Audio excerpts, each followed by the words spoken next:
business. All right, Jack, and only 30 seconds left in that game in Tallahassee. Miami going to beat Florida State again, and now the Sooners here, the #1 team in the nation, unbeaten. And now they're coming onto the field at the Cotton Bowl.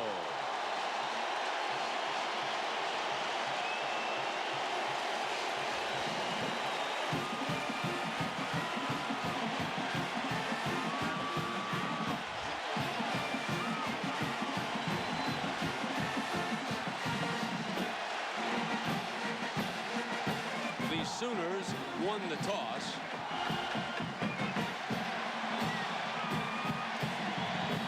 And they deferred, so we would expect Texas to be handling the ball first.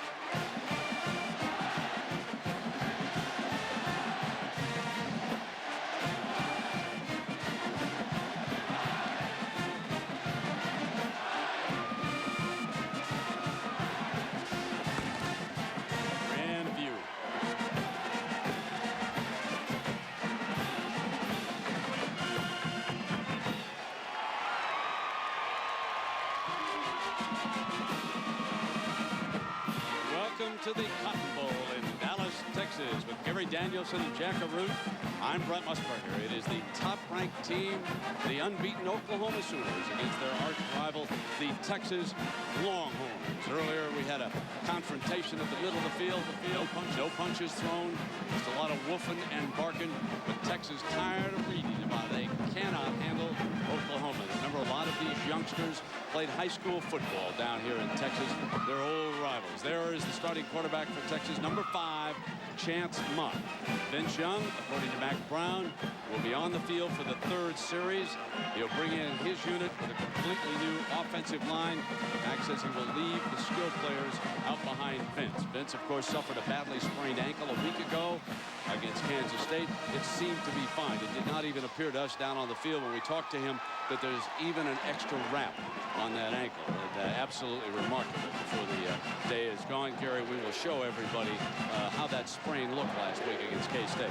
You know, Chance Mock, Brent, must be very careful starting this game. He somewhat lost his job, at least to the Texas fans last week, even though he's starting. Vince Young is the new hot flavor at Texas. He must try not to do too much too early in the game. Selvin Young returning to the Longhorn lineup. Mac doesn't know how long he can go, but he will try it as a kickoff return man. So Trey DiCarlo with the ball on the for the Sooners, and the Red River shootout is about to begin.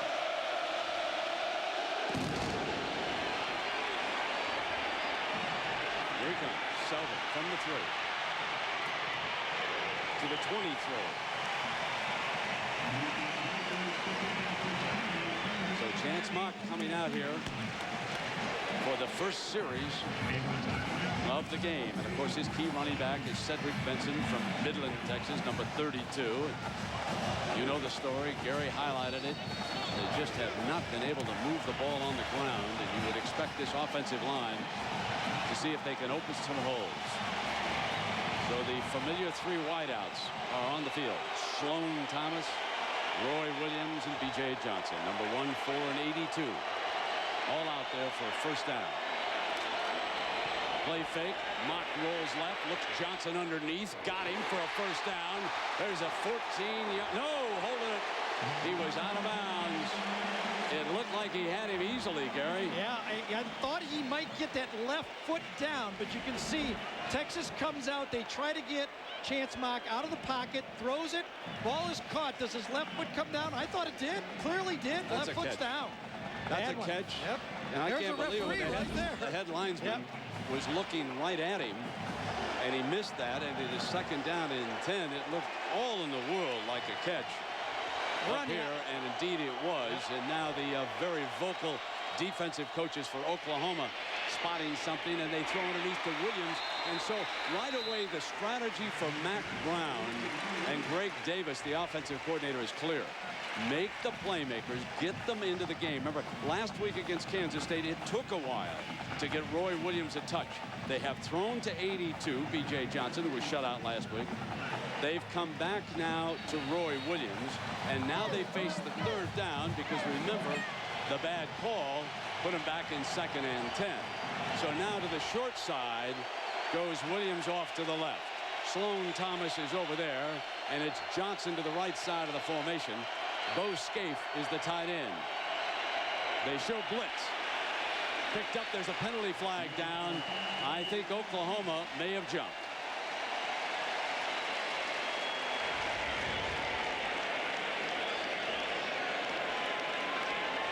From the Cotton Bowl in Dallas, Texas, with Gary Danielson and Jack Arute, I'm Brent Musburger. The ancient Red River Shootout. Oklahoma, unbeaten and ranked #1 in all the polls, taking on their arch rivals, the Texas Longhorns. You missed the opening kickoff. Selvin Young brought it back. He has returned to the Horns lineup. This is the first series. A bad call, unfortunately, went against the Horns, or they would have had a first down. Now a penalty against Texas brings it back for 3rd and 10.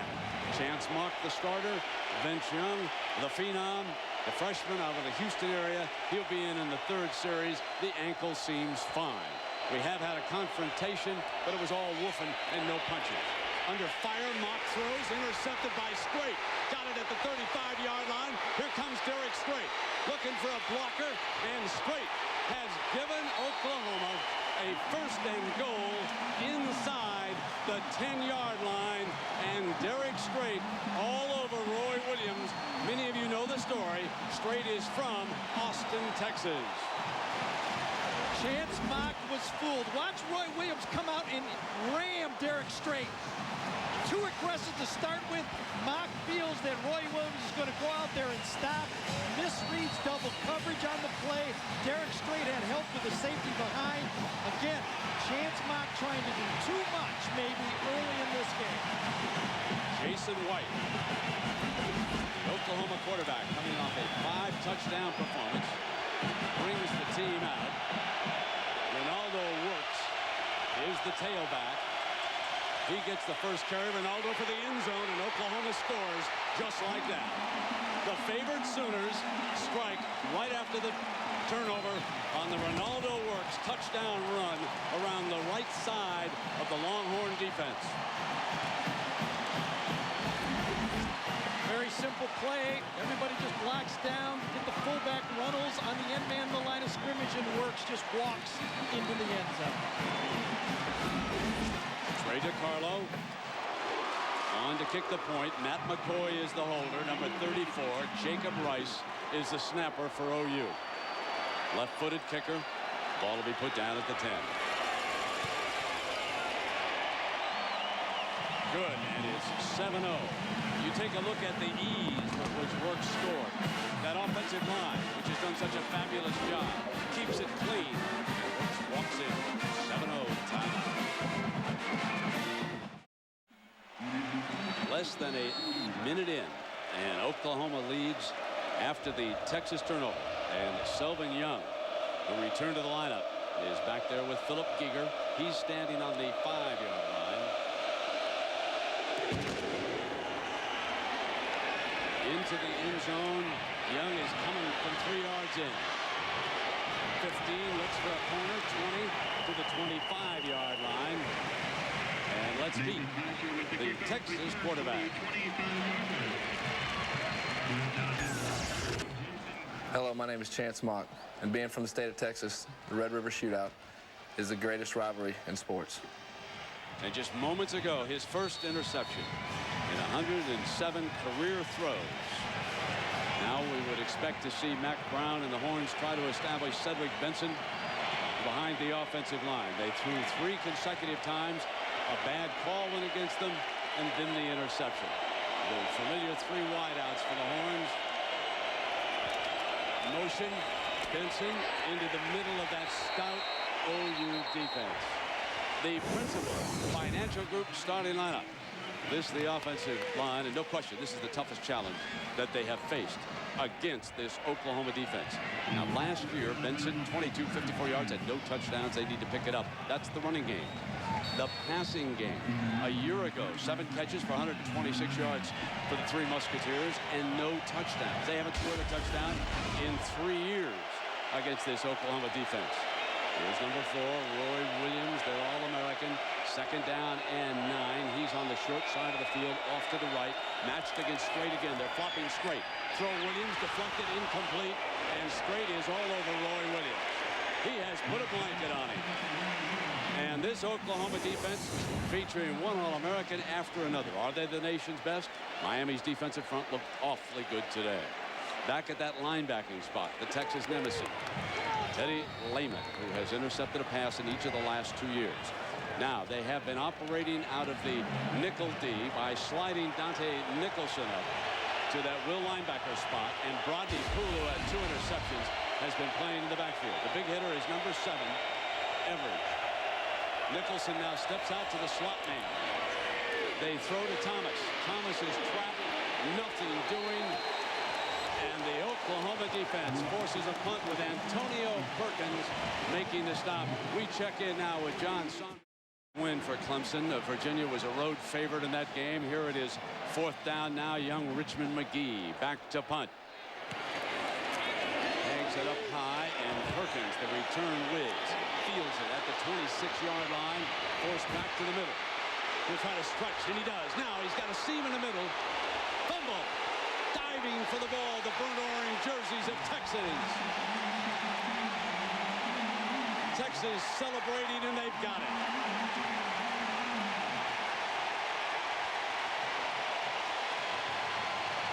I think it was David Thomas, Brent, that got the tackle on Antonio Perkins. Looked like he had a seam, reverses his field, and when he cuts back, number 16 puts the helmet right on the football right there. And Brett Robbins, I believe, got the recovery. Well, that's the first good thing that's happened to Texas, and Vince Young is going to come in the football game. It's the 3rd series, and here's number 10 from Houston's Madison High School, and a brand new quarterback. He'll operate with Cedric Benson. Jason Glenn, there's the pitch on the option look, and Benson is cut off and is thrown for a loss. As number 15, Wayne Chambers, the middle linebacker, quickly comes over to make the stop. Vince Young, the numbers out of high school are mind-boggling for this freshman. And so far this year, he's thrown 1 touchdown. The only game he didn't play in was against Arkansas, a game that Texas lost back in Austin. And last week, he ran for 80 yards. He's very mobile. They'll drop him back in that shotgun now on 2nd down and long. They go to 4 wide receivers and hand it off on the inside handoff to Benson. And he could not even get back to the original line of scrimmage as Derek Strait, who has that interception, comes off the corner on the stop. We check in down below with Jack. Well, Brent, we saw that terrifying, what we thought was going to be a terrifying injury to Vince Young in the K-State game where he turned his ankle over.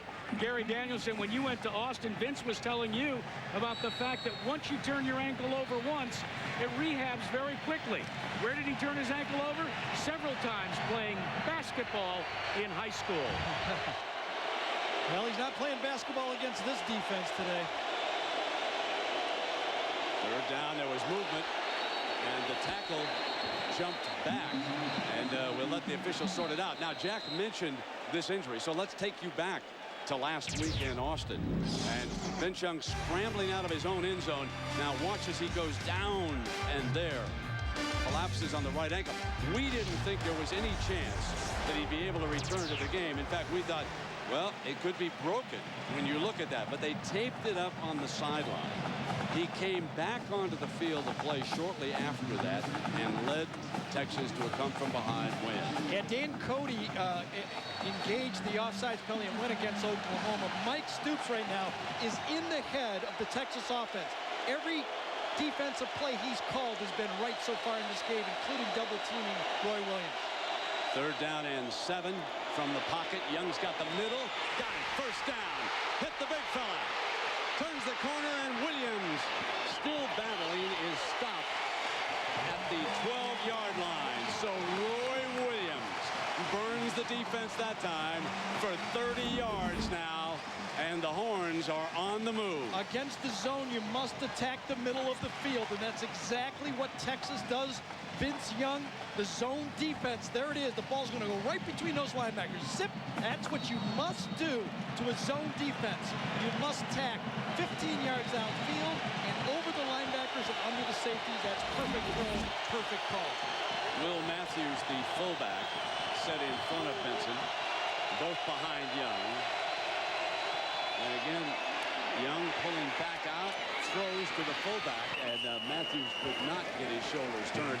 He's out of bounds at the 6-yard line. Russell Dennison, a linebacker in this situation. They go out of the nickel and go to the extra linebacker, fully expecting Texas to either keep it on the ground or throw short screen passes. Talked a little bit about Chance Mock not trying to force the ball early. He did it twice. Chance threw into double coverage twice trying to get the ball to Roy Williams, and he paid with it for an interception. Against the zone now, Vince Young, he might see more zone because he can scramble a little better than Chance. Johnson and Williams are the wideouts. Second down. Benson, the running back. Young stands, pump fakes, waits now, takes off. Looking for a block, ran into his own man, dives for the end zone, reaches, but he is down, and I believe it was just short of that first down. Remember, Texas can pick up a first down at the 1-yard line. Coverage was good, and so was the protection.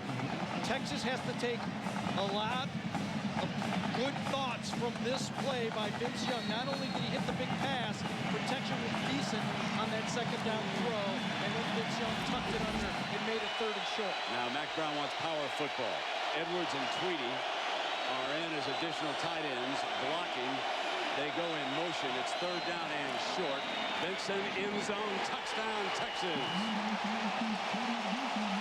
Both teams convert turnovers early for touchdowns. An interception by Chance Mock leads to the Oklahoma score, and then Oklahoma's first fumble loss of the season sets up a short touchdown drive by Vince Young, and I think we have all seen the Longhorn quarterback of the future. I think the future now is definitely now for number 10. As Bob Stoops and the coaches at Oklahoma know, he gives the Horns the best chance for an upset here today. Dusty Mangum now for the tie. Got it. So one more look at this power running. Does this team look soft to you today? Here they are. Double tight end. Lead blocked by the H-back. We're deadlocked at 7. And it did not take Vince Young and Texas long to tie this game up. 6 plays, 44 yards after the fumble. Now Oklahoma responds with a little more speed back there. Not only is Antonio Perkins deep, but Mark Bradley, number 1. His daddy, a one-time Oklahoma quarterback. So those are your 2 return men now. Perkins and Bradley. The hunter with the ball on the tee is Richmond McGee. This would be Bradley from the 4. Bradley stood up right about the 20-yard line in a fired-up Texas team. So let's meet the Oklahoma senior quarterback. Hi, I'm Jason White. This is my first career start in the OU Texas game. Coming off a fabulous week against Iowa State. I said senior. Now he still could apply for a medical exception and gain another year with the Sooners next season. He's out of Tuttle, Oklahoma, just one of the great comeback stories this year of college football. He is now being mentioned prominently in all of those Heisman Trophy candidate lists that spring up around the country and on the internet sites. The shotgun allows him to drop back. He's not as mobile as he used to be. That inside handoff, it's Wilkes who scored the touchdown, and the Texas defense jumped to the Let's check in now on the principal financial group lineup. Only 4 sacks allowed by this offensive line. The unsung heroes up Norman Way.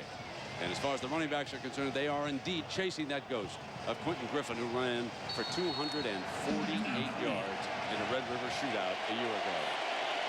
And they'll see defensive backs in their face all day. A lot of man-to-man coverage from this Texas defense. Second down and 8. Play fake. Jason fires to a wide open receiver as he slips J.D. Runnels out of that backfield. Now, this Texas defensive lineup, and they are on a mission. I know Oklahoma gets all the ink and pub.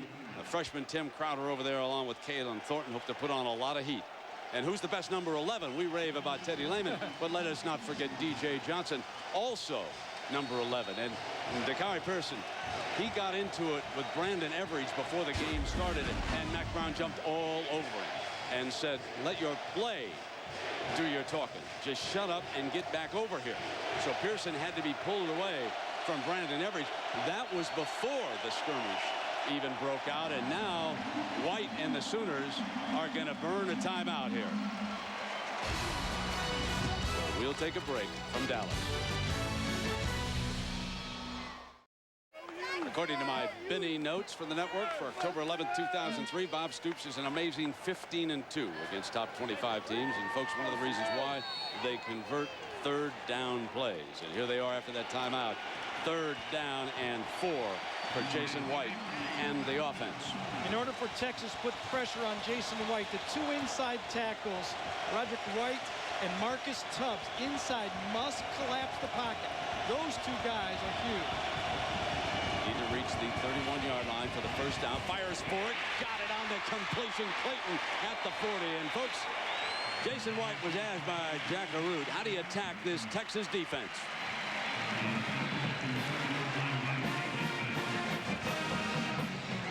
Hard-nosed football. Just, physical, being physical up front.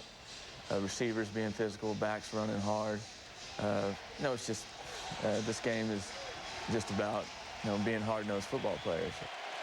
That was a hard-nosed 13 yards for White to Clayton. First down, coming back with the inside handoff to Works. Reaches the 45-yard line. And Timmy Crowder, the freshman from Tyler, Texas. He's going to be a dandy, number 80, that young defensive end in there. And what a test for him today. Well, I know hard-nosed football works if you're Oklahoma. There's no doubt about that. But when you have an accurate quarterback like Jason White is right now, this run he's on, completing 67% of his passes, it's tough to draw up a defense that'll stop this offense. They got receivers all over the field, and if you throw it that accurately, hard to draw one up. That'll stop it. He has 4 receivers spread out. Brings one of them in motion. In the offensive line, there's a twist. They're coming in on Jason, setting the screen. A beautiful call to Works. But Texas was ready. They jumped the play, and Basher, one of the finest defensive backs in the land, red screen, came up, and with a hard-nosed tackle for the Horns, it's a loss of 5 yards. Oklahoma does not like to screen the ball because Jason White has bad knees. They don't want to let those defensive linemen coming in and hit him on his knees. This one gets it away easily, and I think Works has to make Basher miss on that play. One-on-one, you've got the ball, you've got 2 blockers ahead of you, you've got to make one defensive back miss you. Third and 11. Rankins off to the right side. White looks middle, comes back off of it, and in trouble. Sacked at the 27-yard line by Philip Eager, the hard-nosed safety, who was the defensive player of the Big 12 Conference a week ago when he came back and forced that L. Roberson fumble late against Kansas State that turned the game around. No matter what, you must get pressure. The guy's too accurate. Eager comes right off the corner on a stunt, goes inside Thornton, runs right through Works' block. Run right through number 47's block. It was picked up and should have been picked up, and that led to the sack. Blake Ferguson is back. Oklahoma had trouble early with blocks, but they seem to have solved the problem. Let's see. Gets it off now to Basher. Basher fields it at the 29. Looks outside, and there, nothing doing. Down at the... It's B.J. Simmons on a record-breaking pace. Threw for 8 touchdowns against Texas A&M. Mind-boggling when you read that stat as Vince Young comes back onto the field here for the Horns. Everyone knew Vince Young would play. I still like the idea of starting Chance Mock, but he made a huge mistake early. Cost his team. Brett Robin is the back. Young rolling away from trouble. Great speed. Picked off. Intercepted. Brodney Poole. 3 interceptions in 2 weeks for the Houston sophomore. When you talk to the Texas players, they say Oklahoma bites on all of the short routes. You cannot throw the ball late. Vincent Young throws the ball late. You can see the defender. He's waiting for it. He baits the throw, and Poole comes cutting right under. If you're going to throw the ball to the outside against Oklahoma, you must do it on timing, not late like this. You'll get every one of them either knocked down or picked off. Now Jason White will work with the short field. Ball's at the 35-yard line. Too many men in the huddle. They've got a timeout. There's not in time. I see the penalty flag. I see the penalty flag. They did not get it called in time now. Stoops saw it, and you had that great camera shot of him. He was trying to get the timeout. He saw there was a problem, but Bible, the referee, saw it sooner rather than later, and he threw the flag back there, and now it'll be 1st and 15. It's one of those substitution packages that's in modern-day football. 4 receivers, 5 receivers, 2 tight ends, 2 running backs. This time, lack of communication cost them 5 yards. 3 wide receivers, 2 backs alongside White, who was savage the last time he tried to throw. Got one-on-one, goes deep. Interference is called. Travis Wilson was working against Michael Huff, and the flag came on the contact. I talked to Chuck Long about this very thing. I said, Chuck, even though you're a high completion team, don't you in college football have to throw the ball deep? He said, yes, this time it goes. You can see the push by Travis Wilson on the play, and he gets offensive pass interference, shoves him with his left arm, then his right arm, and you can see Huff is shoved out of the way, and back-to-back penalties by Oklahoma.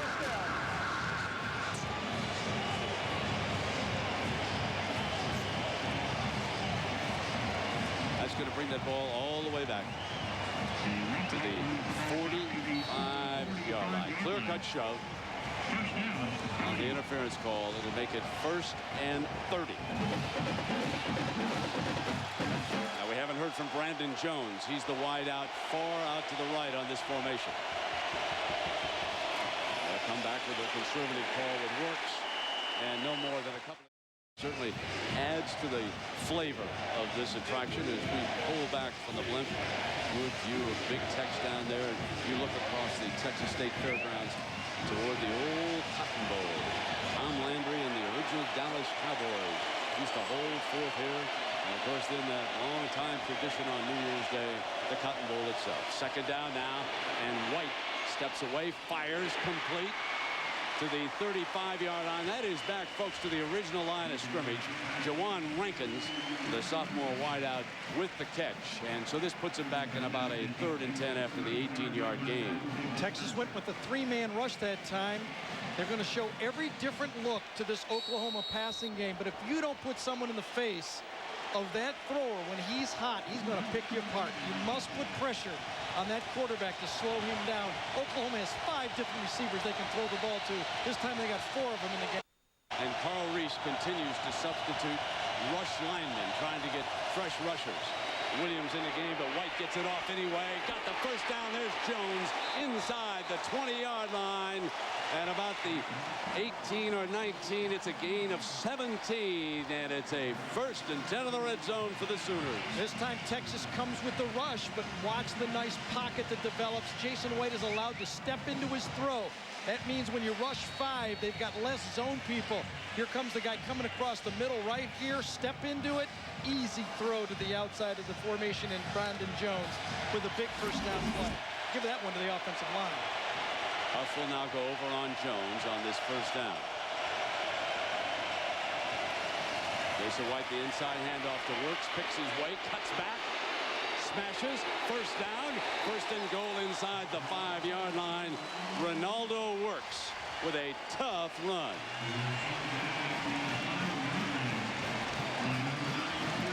Oklahoma, so many weapons from this shotgun attack. Moving the ball through the air, moving the ball on the delayed draw, such a play that was important to them last year when Quentin Griffin went over 200 yards rushing against this defense. Same play, delayed draw. So the senior running back from Tulsa continues to be the workhorse. Here he comes again. Ronaldo works, hurdles down to the 5-yard line. Interesting, in college football, the only man who can hurdle is the man with the football. The NFL, no rule against it. And last Monday night, didn't we see a difference in rules when Simeon Rice was flagged for illegally leaping after that missed field goal by Indianapolis. Hope you stayed awake. Hope you can go to sleep. Hope you didn't drift off on that one. Some of us did, I have to admit it. I promise. Truth and a 1,000 stacks of Michaels and Madden not to do it again. Second down and goal now. And here comes White. Play fake. Got a man wide open. Here comes a touchdown. They walk in. J.D. Runnels, the sophomore fullback. Jason White has his pick on that one. They changed the strength of the formation by putting a receiver in motion, and he had the tight end and the fullback wide open for an easy pitch and catch. Now remember, after offensive pass interference, Oklahoma faced a 1st and 30. They were backed up on their own 45-yard line, and they quickly finished it off behind Jason White. Now to Carlo again. McCoy the holder. So Oklahoma takes advantage of 2 Texas turnovers. One, an interception by Mock, the second by Young, and it's 14-7 timeout. Area coverage is provided by 1-800-MEDICARE. Wondering who to call when you have questions about Medicare? The answer is right in front of you. A little bit of an overcast day, a little warm. There's some humidity down on the field.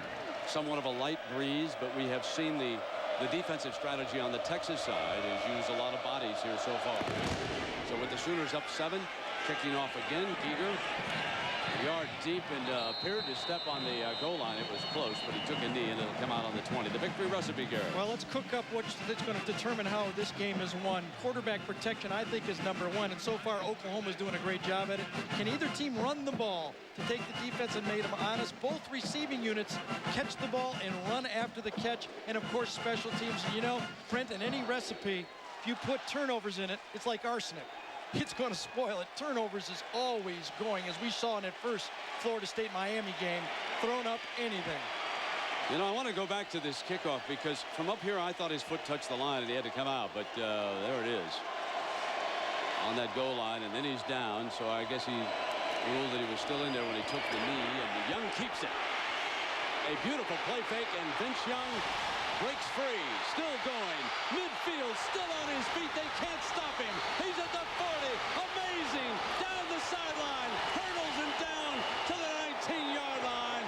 Let's hear it for the freshman from Houston, folks. It doesn't get any better than that 60-yard run that you just watched right there. Oh, my. We held up the sign, 73 yards rushing in 3 years, 0-3. But you know what? Texas did not have a running quarterback. With Major Applewhite, Chris Sims, this is a different look for this Oklahoma defense. They now have to stop somebody besides Cedric Benson, and that just served notice. Amazing. Number 11, Teddy Lehman, could not gain ground on him. The cutback by Benson, and he's to the 15. What a lift Young gave Benson and the rest of the runners on the horns. What a difference maker this young man is under center for Mack Brown. One of the most highly recruited prospects at quarterback to come out of this state in a long, long time. So good, in fact, that Brett Bomar did not come to Texas after being a long-time Horn fan. He is signed and will be a freshman at Norman, Oklahoma next year. Second down, the hand now to Benson, slashes, daylight, needs one more block, and he's down at the 7-yard line as Brandon Everidge saves the day. The youngster from Granger, Texas, the safety, saves the touchdown. And of course, a huge, huge day in college football. Things starting to shake down. And on the Valvoline halftime show, John Terry and Craig will have highlights and analysis of Separation Saturday. I guess that's what the fellows are calling it on the biggest game. One thing is for sure, Miami separated itself from Florida State down there in Tallahassee today, beating them rather easily, I thought, and somewhat surprisingly handling them without the injured Frank Gore. First down and goal And from the shotgun quarterback draw, what a play with Young. Dives, fumble, and Oklahoma says, we've got it. They do. Right into Derek Straight's hands. Caught it in midair.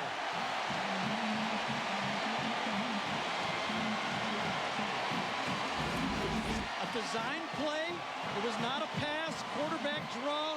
Running. Ball's in his left hand. Launches forward. Ball pops out and Straight gets his second turnover. You can see it. Vince Young, such a gifted runner, but that ball is popped loose, goes in the air. I think it was Rodney Poole, number 23, that got his helmet on it, and it popped into Derek Straight's hand. Now Oklahoma coming out from its own 3-yard line. 3 big Texas turnovers so far.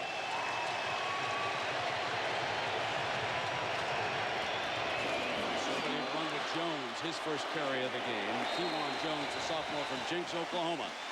So he spells Ronaldo works, and it brings it out on the 8-yard line. Last 2 minutes here of the opening quarter. Sooners 14, Longhorns 7. All the touchdowns coming after turnovers, all 3. The big story of this game, total yards, 123 for Texas against this fabulous Oklahoma defense, and 74 for the Sooners against the Horns. Now the Sooners trying to go the long way. Jones is swacked at the 9-yard line. And Teddy Lehman said that there should be an early message delivered to this Texas offense. We know that we're going to be coming after them all game. You know, we're going to be bringing it. We're going to be hitting hard. We're going to be flying to the football. And that, of course, is what has led us to 3 Texas turnovers. The Sooners flying to the football, even though they've given up some yards today. Here comes 3rd down now, and that defense will be back on the field. They need to reach the 14-yard line. White sprinting, cut off, fires, complete. A beautiful completion for a first down at the 15-yard line. Mark Clayton and give White a lot of credit on this throw as the Horns had jumped it. Half roll to the outside, and Aaron Harris, the linebacker for Texas, was right in his face, and he threw this ball half blind. The outside, Clayton used his body to fend off the defender, and they get a perfect first down on the play. White is a perfect 7 of 7 throwing the ball for 58 yards. Really throws a beautiful ball.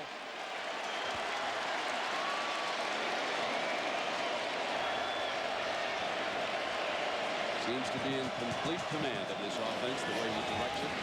Stays in the pocket, fires another perfect strike.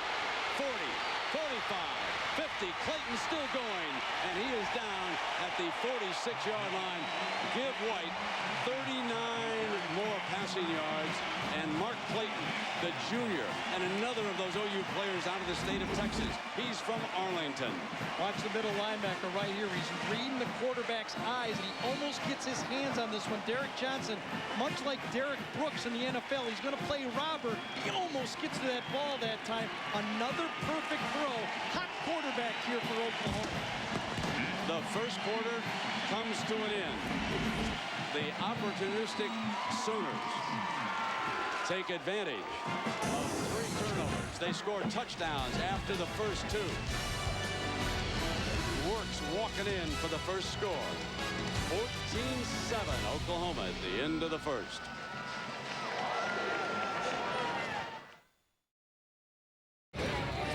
Welcome back to the Texas-Oklahoma football game. And over to you, Brent. Well, thanks, Tex. That's got to be Jack Arute hiding in there. Gary, I think we can see why the Oklahoma coaches really like having Jason White at quarterback. Well, yeah, you remember he broke into this game 2 years ago as a running quarterback, much like Vince Young. And when I was talking to Bob Stoops about the attack of this game, he says, who's tried to throw the ball on Texas yet? No one. We think we can throw the ball, and so far they are. Yeah, exactly. And Jason White has really been on the money here so far. Now he comes up. We start the second quarter. Oklahoma leading by 7 points. That inside handoff to Jones, and the Horns jump it. It'll be about 2nd and 9. That's Kalen Thornton, number 43, disrupted that.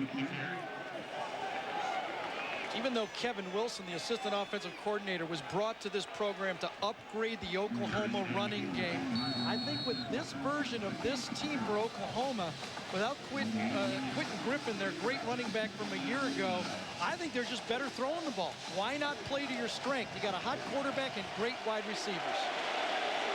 Well, this is certainly a passing down with 2nd down and 9. But they elect to run it, and why not? Texas expected the same thing we did, and Jones pops it to the 31. Fine play call by Chuck Long upstairs for 14 yards. I think you're exactly right. Marcus Tubbs and number 90, Rod Wright, right there. That ball is run right at him. They're thinking pass rush. They get double teamed, rubbed off on the linebacker Boyd, and number 20 gets right in there. Jones right in the secondary. Good call. Cross them up. Keeps that defense thinking we can call anything at any time. That's the best way to move the ball. Vince Carter, number 50.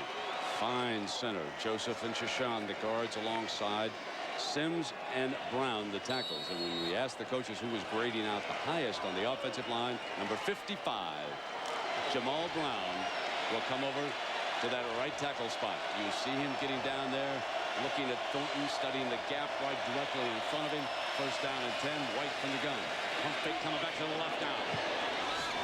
Diving incomplete. And they go long for Will Peoples. Cedric Griffin with coverage, number 8. So a warm Saturday afternoon in Dallas, Texas. One of those great rivalries that it's always a pleasure to be a part of. Oklahoma and Texas. Big 12 rivals now, old Southwest Conference rivals. Great names have come out of this game, not to mention great contest. Now it is 2nd down and 10 for the Sooners.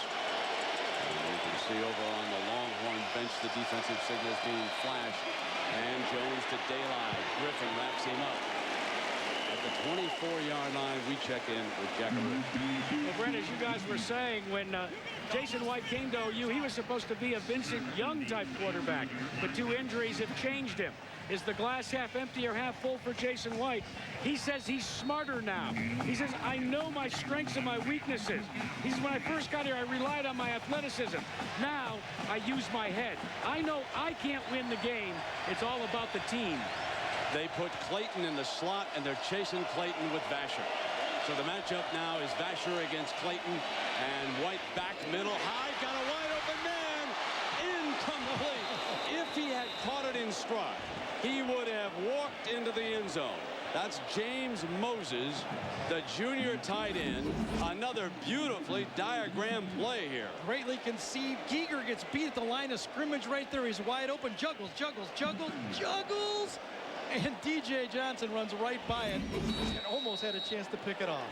DJ would not have caught him if he had caught that pass in stride. There was no one between the receiver and the end zone. And now a 42-yard field goal attempt by Trey DiCarlo. Rice to snap it. McCoy will put it down for the left-footed kicker. On its way, long enough. He's got it. DiCarlo boosts the Sooners into a 10-point lead. Timeout. The Cotton Bowl. So there's an Oklahoma coaching legend, Barry Switzer, from 1973 to 88. He's been involved in many of the Red River shootouts out there in the stands. And, of course, he coached the Dallas Cowboys to a Super Bowl championship when he was the head coach there. And now one of America's great football fans, shows up for a lot of games. Just one of the many great names who have come out of this rivalry. Great coaches. Ball on the tee now. DiCarlo. Here's Selvin Young again. 20, 25. Selvin dives out to the 30. I see a penalty flag. Penalty flag thrown by the back judge. And I believe he picked it up and just wanted to make sure everybody saw it. That was the same flag. And goes against the return team. Well, our Aflac trivia question, and let's see if you folks are good. Who holds the Oklahoma school record for career interceptions? Now, Ricky Dixon down on the field was lobbying for the answer, but folks, that's not it. Who holds the Oklahoma school record for career interceptions? A very fascinating answer to that one. I know that some of you Sooner fans know it, and some of you Longhorn fans should know it. First down and 10 now for Vince Young and the Horns.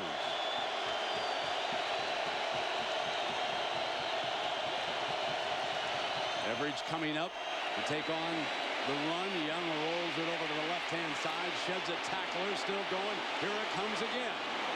Finally out of bounds at the 32-yard line for a first and 10. And now it is time for the Pacific Life game summary. The Texas turnovers. Straight. The fellow from Austin. Then Poole with a pick. And then Straight with a pop-up fumble. He's had 2 of the 3 turnovers. This Oklahoma defense for the last 3 years, they've been so good, obviously. 3 straight years of over 20 interceptions each year. They've already got 10 this season with the 2 today. Cedric Benson at the tailback spot. Everidge again pressing the line of scrimmage late in Young's count. They'll try to move late on a freshman quarterback. He's going to go long. Roy Williams didn't see it. He threw the ball long to Roy, who had not turned around. Rodney Poole coming there. It was a double coverage, and Roy had not made ball contact. They're out to tend to him. He's shaken up on the play. Not really double. It was late double coverage. Just a free safety in the center of the field. The quarterback must hold him. Just a fly route. Texas and Roy Williams has been lobbying to throw the ball deep. You see Poole just adjusted the ball. The ball was thrown too far in the middle of the field. Goes by straight and then can't find the ball. Looks up the free safety and never really finds the ball at all. He's been bothered somewhat by asthma. Also, he's over there on the sideline, and looks like an arm there. It could be an arm or a shoulder. They have taken the pads off. Here's the toss to Benson. Stretch it out. Cuts back and picks his way to the 34-yard line. Teddy Lehman making the stop. I mean, remember, Texas fans and Oklahoma fans can remember that the last year in this game, Roy Williams had the bad hamstring, was really just a shadow of himself. Second down below with Jack. Well, Brett, you saw on those turnovers, one of them committed by Vince Young. He was so distraught when he came off the sidelines. The first man to meet him, Chance Mock. Chance head slapped him on the helmet and said, look, get your head up. If you're going to be the leader of the Texas Longhorns, you've got to go out there and forget about that. Go out there and produce. There's no quarterback controversy here. Will Allen, and there's a penalty flag.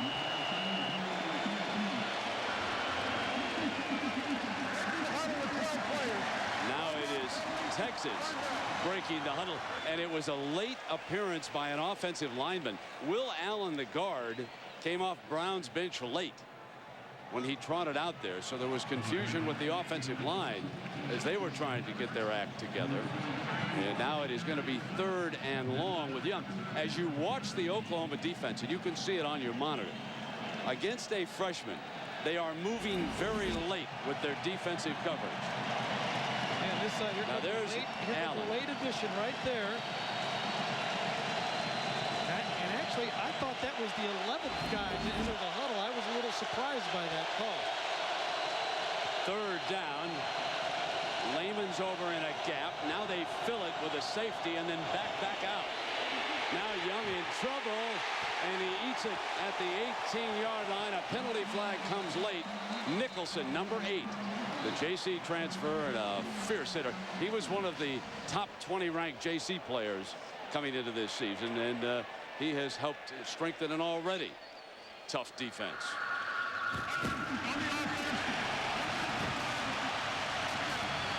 Oklahoma has been using their nickel package all game. Dante Nicholson, number 8, has been playing the entire game. 5 defensive backs, and then on 3rd and long, Oklahoma goes with 6 defensive backs on the field to give even more different coverages to Vince Young as they try to confuse the young player who can hurt him with his legs, but they don't want him to hurt him with the passing game. Richard McGee into punt again. Cullen Loeffler is a long snapper. deep. Perkins going to let this one bounce. Remember, he turned one over, which led to the Texas touchdown in this game, and it rolls dead at the 31-yard line. Timeout. Oklahoma leads Texas. Enjoying a Saturday out there, and there's a fellow that always travels from Austin for the Red River Shootout, and there he is, Bevo, and he says, "Come on, and 3 in a row. Come on, what's going on with you?" Seen this before. Holy Toledo. First down and 10. There's the first 4 possessions for Oklahoma, and they have punted once, and they've scored 3 of the 4 times they've handled the ball. Jason White flares to Jones. Jones in a foot race. And he makes it to the 37-yard line as Giger hits him first, and Mike Williams. Now, Mike Williams is on as a defensive end. He is out there with Larry Dibbles and Austin Senline, the backup D lineman. Marcus Tubbs, the only starter, staying on the field. I will tell you, folks, who has been quiet, and that is the best Texas linebacker, number 11, Derek Johnson. Now, Oklahoma did not expect him to blitz at all. They said he doesn't show that, but he's very active in the middle of the field. He can run you down and in the passing game, but he has been neutralized here today. And there he was stepping up to plug the run that time, helping out on it with Jones. All right, let's go back to the Aflac question. Who holds the Oklahoma school record for the most career interceptions? Well, folks, let's take a look at it. And you got to go back to the 40s. He wore number 11. The legendary Darrell Royal. He was a quarterback and a DB, and then, folks, he came and coached this Texas team for 20 years. Very good friend of Mac Brown's. In fact, Darrell frequently comes down to practice to see the team and visit with Mac. White goes overboard, got Clayton over the shoulder, and Clayton stays in bounds, looking for one block. Coming to the right side now. Got away from Giger and makes it to the 15-yard line. Mark Clayton, 47 yards from Jason White, and White has thrown for 151 yards here today. Clayton has 105 of them. And when he hits them in stride, and that's why Oklahoma is getting yards after catch. Mark Clayton does a nice job on this burst. When he comes down, he fakes inside, even though he's open. Watch him, but inside, the ball is right over the outside shoulder, turns up, and now the yards after catch. When you get these Oklahoma receivers in space, they burn you. Jones, the running back, on the draw, and there is number 11. Johnson up with the hit. Remember Bert Emanuel? He was a quarterback, I believe, at Rice, and came to the NFL, played wide receiver. That's his cousin as we check in with Jack. Well, Brett, Mark Clayton was a quarterback in high school, mired deep in the depth chart at Sam Houston High in Arlington. But then in his junior season, he was playing around, and someone challenged him, and he ran out on a pattern. It was a post route. He caught the ball, sprinted 50 yards for a TD in practice. That's when he became a wideout. Brian Roberson, number 39, checks into the Texas D. Second down from the 15-yard line. Fake the inside handoff. Fires complete. Rankins, there's a penalty flag. A late flag. Cedric Griffin was wrestling Jawan Rankins.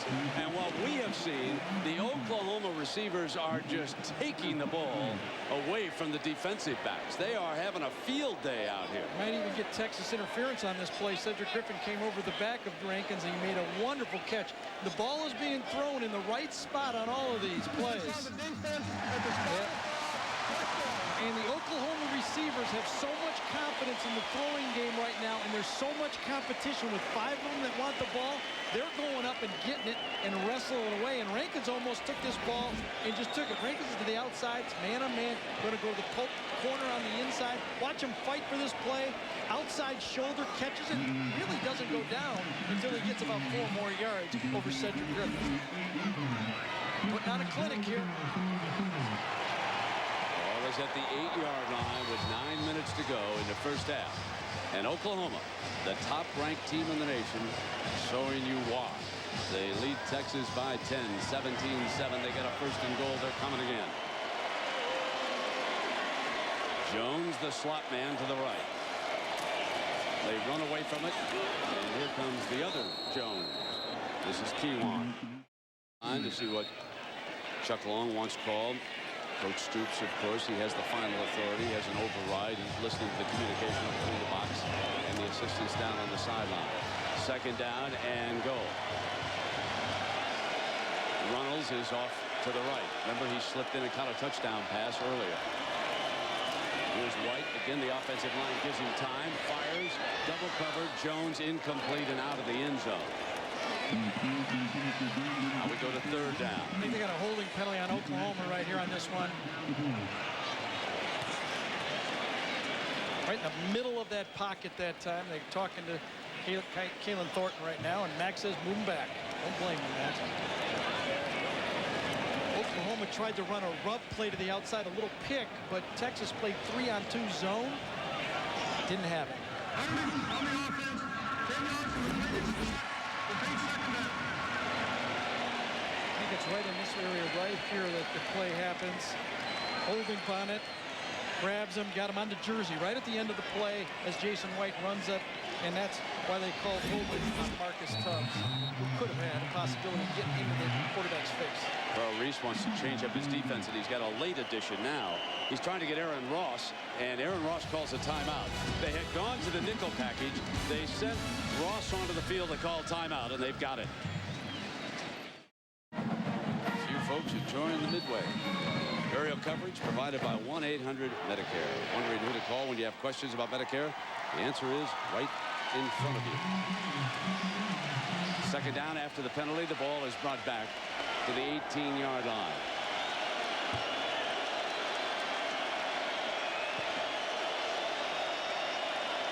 Clayton, the hot hand. White waits to clear. Comes back underneath. Johnson with good coverage, but too tight. And the penalty flag comes flying as he was draped all over Lance Donnelly, the senior tight end. Man-to-man coverage obviously for Texas at the time. Oklahoma was trying to get the ball to the outside and deep to Ronaldo Works, number 47, but he was covered, and Jason White came to his number 3 guy and dropped it off. Holding on the offense. Also the points on the defense. Penalties canceled. Repeat second down. A break for the Horns. 2 flags on that play.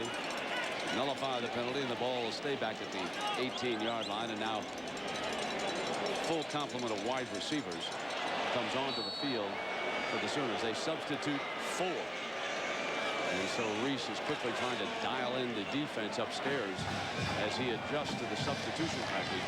And Jason White is going to have Wilson off to his left. A full complement of wideouts. They're going to load with 4 now. On second down and run the quarterback draw.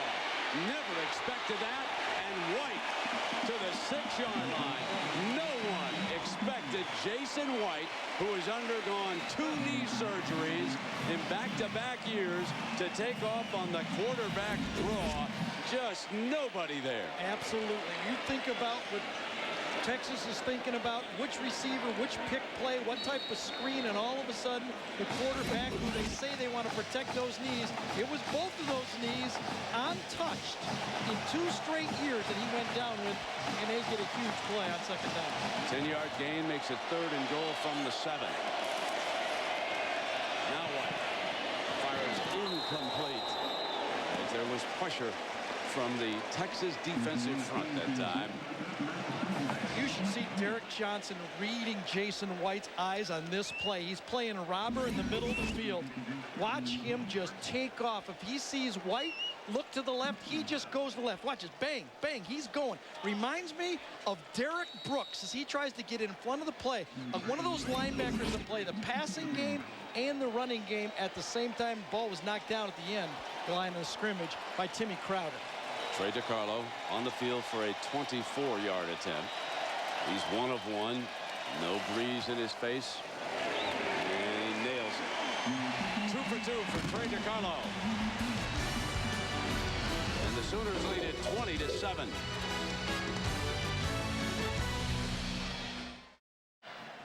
Part of the enjoyment on the Oklahoma side of the field. They lead the Red River Shootout, having won 3 in a row.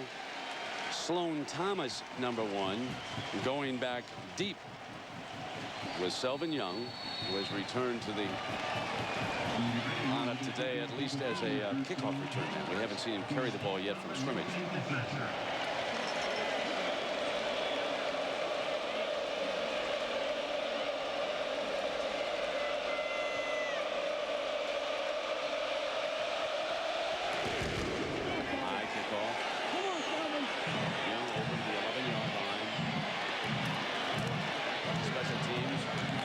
Sideline, forcing out of bounds there at the 30. But here's the singular wireless poll question. Who is your comeback player of the year? Log on to ESPN.com, search singular, and make your vote.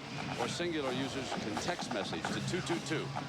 Now, what a list that is. We're going to update you a little bit later. Of course, watching this game, it's hard for us to get by Jason White now. Vince Young, his coach down in Houston was Ray Seals, and he said when you finally see him take over the Texas team as Roy Williams trots back onto the field. So that was not a serious injury. But anyway, the coach said you're going to see a different team because Young won't let them lose. So let's see what the young man's got as he keeps it, and Oklahoma simply jumps him. They did not give, and Teddy Lehman is there. You can see straight. And let's check. Here it's 20-7. Oklahoma with the lead. Young rolls the pocket, deflected, picked off, and Oklahoma's going to walk in with the interception. Touchdown, Jonathan Jackson, the junior from Houston.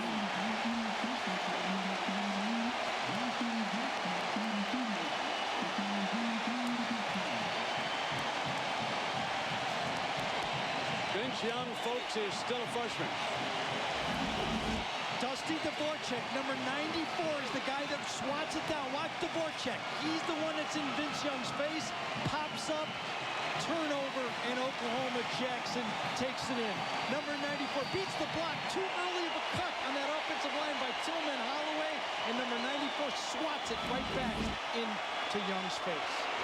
It has been a turnover feast for this Sooner defense. Up 27-7. Unbeaten, ranked number 1. They forced 4 Texas turnovers. Jackson dashes in for the touchdown. Craig. The Sooner fans have enjoyed what they've been watching here so far. And up in front of the television sets up Norman Way. Why not? They're dominating. 24 points off 4 turnovers. They lead it 27-7. Ricardo kicking short. Going to be fielded at about the 17-yard line, and field position at the 35-yard line. On the return, that's Will Matthews. Now, the problems that a freshman encounters. You can see Vince Young stepping off to the left, and there's the deflection. Jackson has it on the ricochet for the touchdown.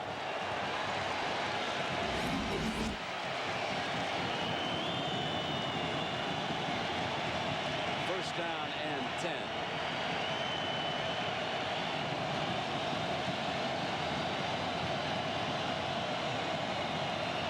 Young straight back.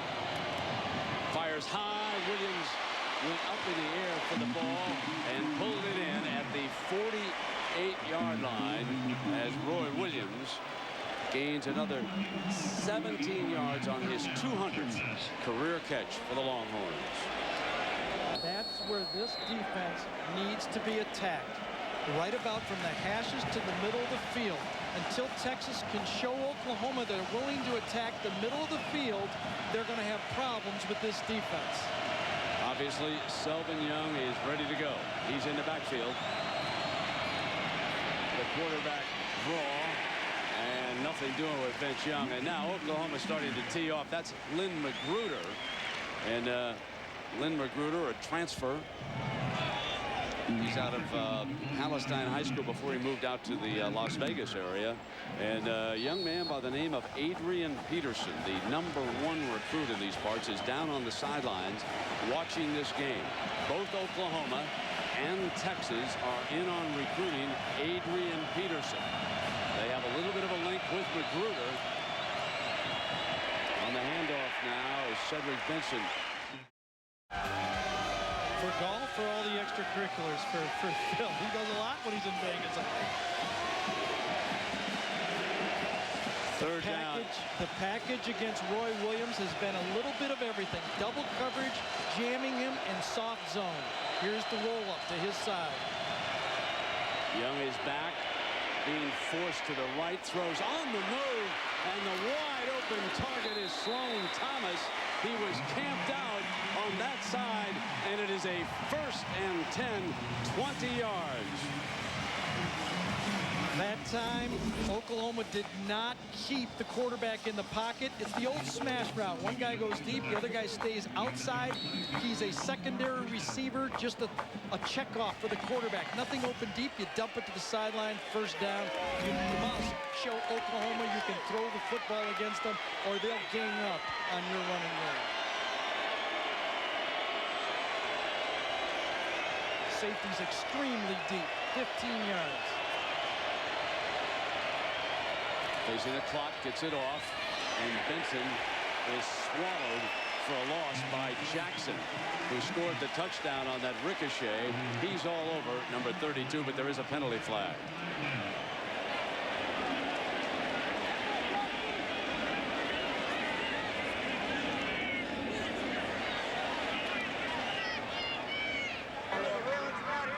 After the play had ended, there were personal fouls on both teams.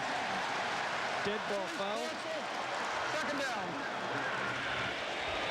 So from the Texas State Fairgrounds in Dallas, Texas, Jack Arute and Gary Danielson, I'm Brent Musburger. Filled to capacity. Folks were out on the street begging, seeking, offering those new $20 bills and plenty of them for tickets here. And of course, both Oklahoma and Texas would like a little bit bigger facility here to accommodate all their fans. This is one of the toughest tickets to come by down in these parts. 2nd down and 12 for Vince Young. Straight back. Now he'll take off. He's got daylight. Here he comes. 10, 5 for the end zone. Touchdown, Vince Young.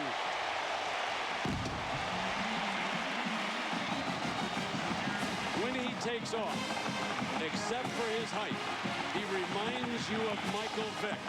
There have been very few quarterbacks come along who can run in open field like this young man from Madison High School in Houston.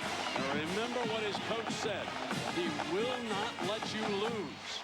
And he almost willed the touchdown on that drive after turning it over 3 times in this game. Dusty Mangum.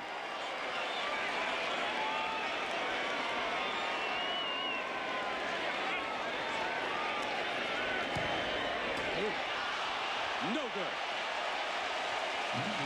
And a big miss.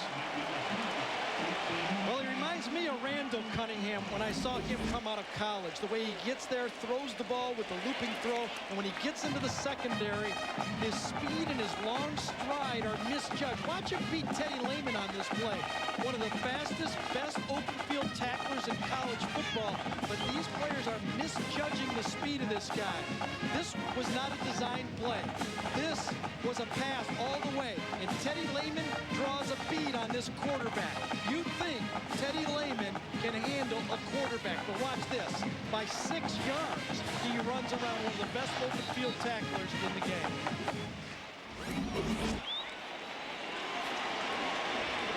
So the future is now, Jack Arute, for Vince Young with the Horns. Well, Brent, I asked Greg Davis, the offensive coordinator for Texas, what was the biggest surprise when they put Vince Young in a week ago? And he said, without question, it was his confidence. He said he stays calm, he's poised, he goes through his reads, and more or less just the way his high school coach said, he is not going to let you lose. Well, what's interesting with that missed extra point now, we're sitting on a 14-point deficit here, 27-13.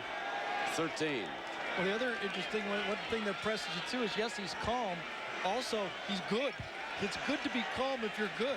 It's not so good to be calm if you're no good. This guy has got talent oozing out of every pore of his body. You know, the good news for Texas, they scored. Bad news is Oklahoma gets the ball back. They have not been stopped but once in this game. They have 207 yards of offense, Oklahoma. Jason White is 10 of 13 for 150 yards, 1 touchdown, and no interceptions here today. Jones has rushed for 29 and works for 27. They've scored on 4 of their 5 possession. So this is their 6th possession coming up here. And Bradley, the speedster, fumble. But Oklahoma regains control.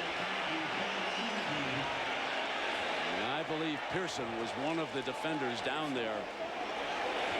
And Aaron Harris Aaron Harris had a great future. He hit him. So there are the Big 12 scores. And you can see that Texas A&M on the comeback after losing to Tech put 73 points on the board. And the thing to watch out about Coach Fran, in the second half of a season, his teams get better. And how about Oklahoma State, a big one over Kansas State, 38-34.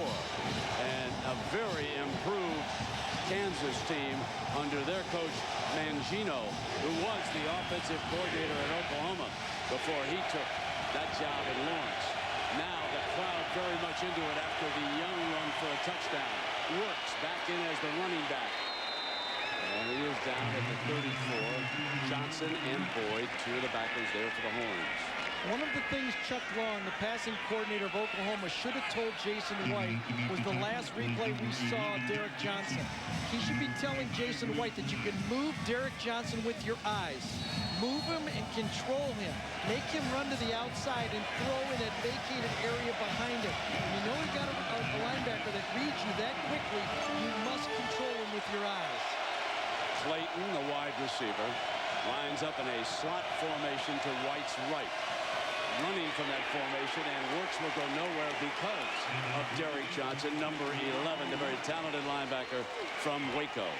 Coming up with the Valvoline halftime show, John, Terry, and Craig will have highlights and analysis of Separation Saturday's biggest game, which certainly includes Miami going into Tallahassee and beating up on Florida State.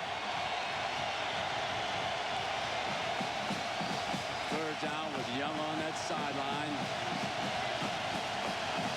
That, folks, is the young quarterback who is losing his starting job to him. They are the best of friends. Chance Mock seated alongside, helping him out over there. Now White fires low, complete. First down, midfield. Here he comes, Clayton. And penalty flags come flying. Those hands were very high up around the face mask area as he was trying to bolt free. It's a 30-yard gain. Michael Huff trying to bring him down, and let's let the officials sort this one out.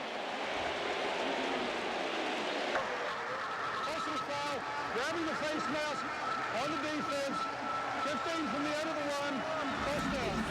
We always talk about yards after catch, and we usually talk about the receiver, but you don't get yards after catch unless the ball is thrown where the receiver can catch and run with it.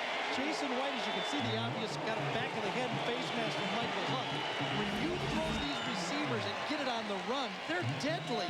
It's kind of like Joe Montana, like, Brent. Remember when he used to throw to those guys and catch it on the run? It's hard to stop that type of pass offense. He's gotten Mark Clayton in stride all game long, hasn't he, for a 27-yard average, as a timeout is going to be called by Oklahoma.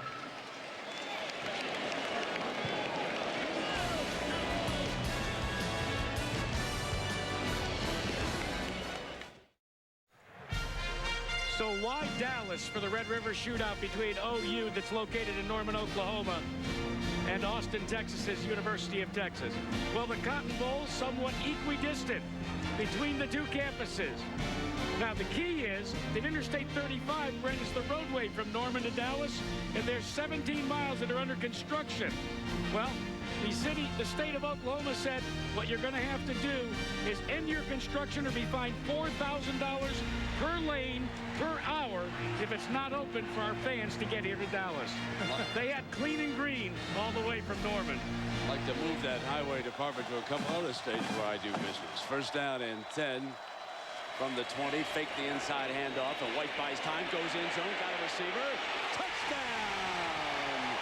Here goes to Will Peoples, who was wide open. 20 yards on the scoring strike for White, his second touchdown pass. We saw Oklahoma win the national championship with Josh Heupel, and we never saw anybody carve up an offense like Jason White is carving up a proud Texas defense today.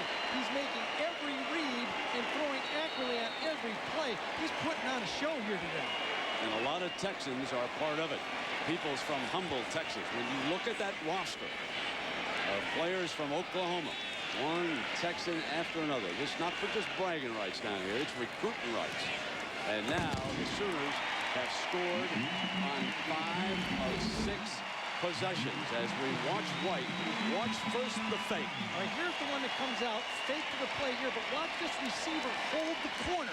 A well-designed play. You've got to run the corner, but you have to hold the corner on the play. Right here, the receiver comes across, holds this guy, and now you have the opportunity to throw it. You just can't run a guy against zone on a flag route. You have to design to hold the underneath coverage, give Chuck Long half of it, give the receiver half of it, and give the throw half of it. Can you do that? Absolutely. And Ronaldo Works, who is the running back, up with the block back there. That's also part of the passing game that sometimes gets overlooked. Yeah, good point. Control those blitzers and defensive linemen back there and keep it all clean. And the constant references to Chuck Long remind us that among the many assistants on that Oklahoma staff are several who someday will be head coaches themselves. Long is upstairs. Mike Stoops across the way is being mentioned as a possibility for the Arizona job. In fact, the Arizona people are around talking about Mike Stoops over there on that sideline, one of the defensive coordinators for his brother Bob Stoops. And Thomas is going to come out 10-yard line, down the sideline, and he's out of bounds at the 20-yard line as we check in on Peoples with Jackaroo. Well, Brett, Will Peoples is from Texas, like so many players that are both on Texas and Oklahoma. But his uncle, Gary Peoples, is a member of Texas's football team security detail. In fact, Uncle Gary is assigned today directly to Mack Brown. Now, when the media found out about that, they hounded Mack and said, my gosh, what are you going to do? Will Peoples' uncle is your security guard. He says, yeah, but Uncle Gary doesn't play football. Memo to Mack, his nephew does. Exactly. First down and 10.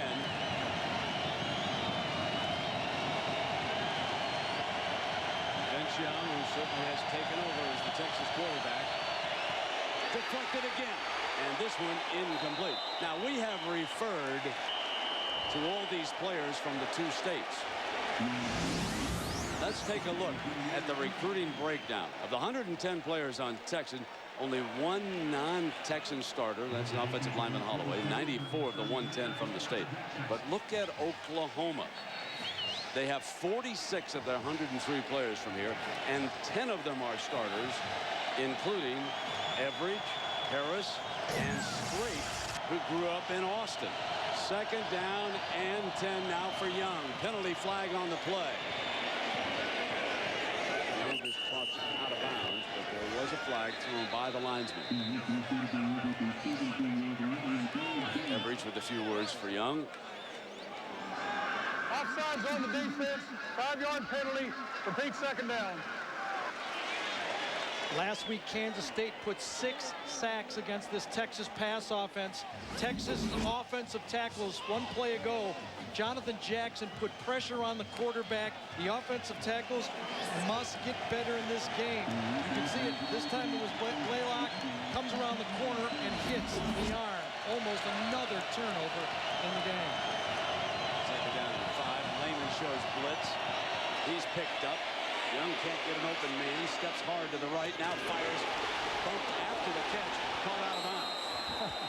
So he had control of the ball, and Perkins delivered the hit on Thomas, and he caught the ball, but by that time he was out of bounds. Vince Young must vacate the pocket because the Texas offensive line is not standing up to the task here. You can see the pressure, throws it on the run, popped loose by Perkins. BJ steps out, comes back, and bobbles it. Clearly bobbles it. Third and 5.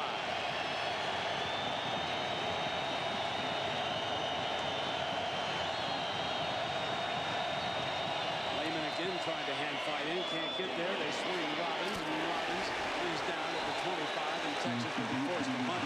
Nicholson, the defender, on the play. See Oklahoma take a timeout here. Texas played it conservatively, did not want to force a turnover in late in the half with a young quarterback. we'll take a break. Final 50 seconds of the first half. Yes, I am. Back in the shadow of downtown Dallas. And you can see from the blimp the famed Cotton Bowl.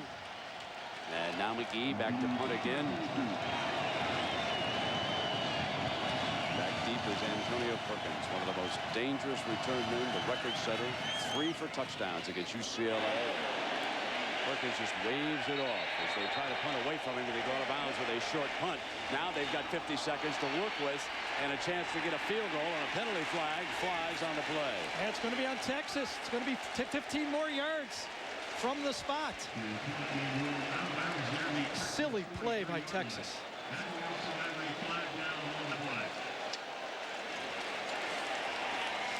An 18-yard punt, and that is the risk.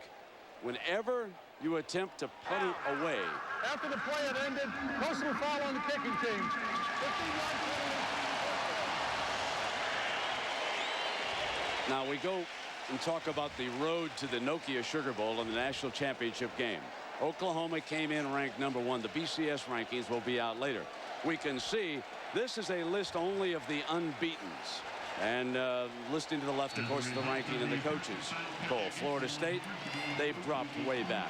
Arkansas lost to Auburn. Minnesota, in a great game, lost last night. So 3 of the unbeatens have lost here today. But Oklahoma and Miami continuing to defend 1 and 2. Now White. First down, drops it off. Wide open as Ronaldo works. Johnson busting out of bounds. Clock stops 35 seconds. Going back to the Perkins situation. When you attempt to punt away from a man and you want an angle of punt, frequently, especially with a young punter, you shank it. And he did exactly that. They punted from the 25. It was only 18 yards, then the penalty. And so OU will start the drive at the 28-yard line. That's a net, folks, of only 3 yards. So now it is 1st and 10.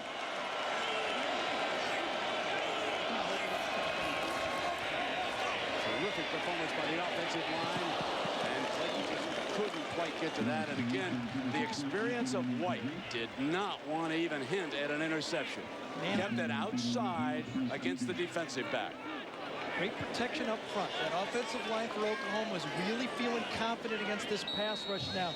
I think this Texas defense is a little bit gassed. They've been out there for a lot of plays, a lot of pass plays. It's much more difficult to rush the passer than it is to protect the passer if you're a big man. You can see that Texas defense is heaving heavy and no pass rush. Rankins and Clayton are off to the left. Jones comes over to the right. Pump to the right. And White down at the 18-yard line in the arms of Roderick Wright. And yeah, they don't have any timeouts. Oklahoma must line up on the run. They have got to take it. I'm surprised that they didn't spike the ball and stop the clock on 3rd down and then kick the field goal. And now they're late. I think that is a mistake by the coaching staff right there. But nevertheless, why not? Hey, I surrender. Stoops knows a lot more than I do. Why not? Let the time run out. And Stoops, who's been a master of the special teams since he arrived at Oklahoma, makes it 37-13 on the kick by Trey DiCarlo. With the final seconds running down, Stoops says, yeah, then we send you to jail. Turnovers were the bugaboo for you guys in this first half. Dak, it's been unbelievable. They got a great team. We're not stopping them with our defense, and we're giving them things on offense that we gave them a 30. So what do you do to change, Coach? What are you doing to do is be more aggressive on defense and change up and try to get some pressure on Jason. He's a great player. Try to cover some guys and be more consistent on offense. It's 1 turnover to 3. We've got to force some turnovers. Try to get back in this thing. Thanks, Coach. Thank you, John. Actually, let's go to Times Square Stadium and John, Terry, and Craig. New York, John Saunders, Terry Bowden, and Craig James. And inside the ESPN zone, it's easy to tell which fans have been there the longest. When you're cheering and your team is down by as much as the Longhorns are down by, they must have got there early, and the Oklahoma fans had the horns hooked upside down. This is just domination. We knew, obviously, Oklahoma had a very good football team, but a lot of people thought Texas would give them a run today. Yes, and I had Vincent Young being the quarterback that would scramble and find a way to break it. 59-yard run. A 20-yard run in the red zone for a touchdown, but Jason White hadn't even given them a chance. He's ripping them apart. They're not even close. My friend, you said Texas was soft a couple of weeks ago. I don't think they're soft. I don't think they're inept. They're just not as good as Oklahoma. Oklahoma has a better football team. Flat out, that's what they are. They're a better team. Bob Stoops gets this guys motivated, ready to play, and Jason White, he's the man. Did you see the way that Bob Stoops did the field goal at the end of the game? Never even down the ball. Perfect. That shows precision coaching. And those fans up there, they're saying, hey, that guy is out coaching our guy. Yep. And they're not looking forward to the second half. Can take a look at who we liked in our national championship picks. Terry's doing a little dance here. A little change today? The kiss of death. I named LSU in the national championship, and they're losing 13-7 to Florida. Well, I messed up USC by picking them. Then I messed up Florida State. I'm running out of room. I've got Miami now on the list. At least for the weekend, I look good. And, John, you're running out of page. Yeah, I was going to say I've got more X's than a bottle of moonshine on mine. USC was gone right away. Michigan, Florida State, and right now Larry Coker saying, John, why are you pointing your finger at us? We don't want to be the next X out. Right now, the X's are all going the way of the Oklahoma Sooners as they have the huge lead at halftime over the Texas Longhorns.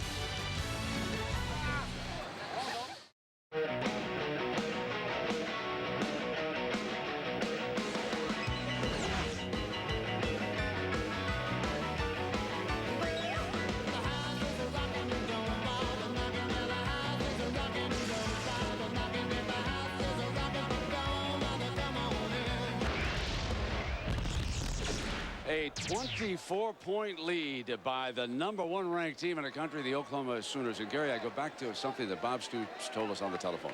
At this stage, in 2000, when he won the national championship, this is a better football team. A little bit scary about how good they can get. I don't think there's any doubt. You opened the show showing their 4 great players they have on defense. But we just saw this offensive explosion on offense. Jason White right now, he's almost unstoppable with this package of receivers, and their running game is enhanced. This is a better team, I believe, than the 0-1 team that won it. Well, that was an amazing team. They beat Florida State down to the Orange Bowl. And we see the Pacific Life Summary game stats, and of course your eye is attracted immediately by the turnovers. 4-1 the turnover margin in this game, and the Sooners have scored 40, or I should say 24 points off of those 4 turnovers to take a 37-13 lead here. Now the Sooners will get the ball, and they have scored on 6 of their 7 possessions under Coach Bob Stoops here so far. You know, Brent, they did it last week, and you go, well, okay, that's Iowa State, though. Now they're doing it again this week. We had 35 first downs against Iowa State, and look what they're doing today. Exactly.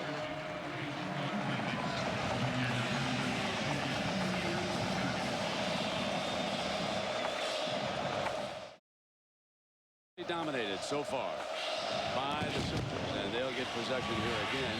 They'll bring it on out on the 20-yard line. And when you go back to Vince Young, the phenom, still only a freshman, the most critical turnover of the first half. He was about to score a touchdown, and he fumbled into the arms of Strait. And then he tossed not 1, but 2 interceptions also in the first half. And Gary, that leads you to the out-of-whack stat. Sure is. And this Texas team had a lot of pride coming to this game. They knew the defense for Oklahoma was going to be tough. They talked about dropping it down, not trying to force it. For the season, they came to this game with no interceptions. Today alone, in the first half, they have 3. They'll see if they can right the ship here. And a penalty flag flying. I think you saw the middle of that offensive line jump down in there. Snap. I'll start on the offense. Move it in the interior line. 5 yards. First down. The beauty with this Oklahoma offense is the diversity of receivers they use. You cannot lock down on anybody, whether it's Clayton or Peoples or Brandon Jones or Rankins. Jason White doesn't care. He's not stingy with it. He keeps going. And that offensive line responsible for this, eh? Yeah, yards after catch. That means your quarterback is accurate with the ball. It's one of the recipes to win. I think that offensive line put this defensive Texas in the twilight zone. Here's a handoff now to Jones. Jones stretches the D, turns it, and out of bounds at the 25. Philip Keeger, number 22, making the stop on Jones. When you run the ball, you don't have to lay out the middle linebacker. You just got to get in his way. Nice tracking job by the fullback this time. You see him coming around track. Just force DJ Johnson to go the wrong way, and that's a positive play for 8-9 yards.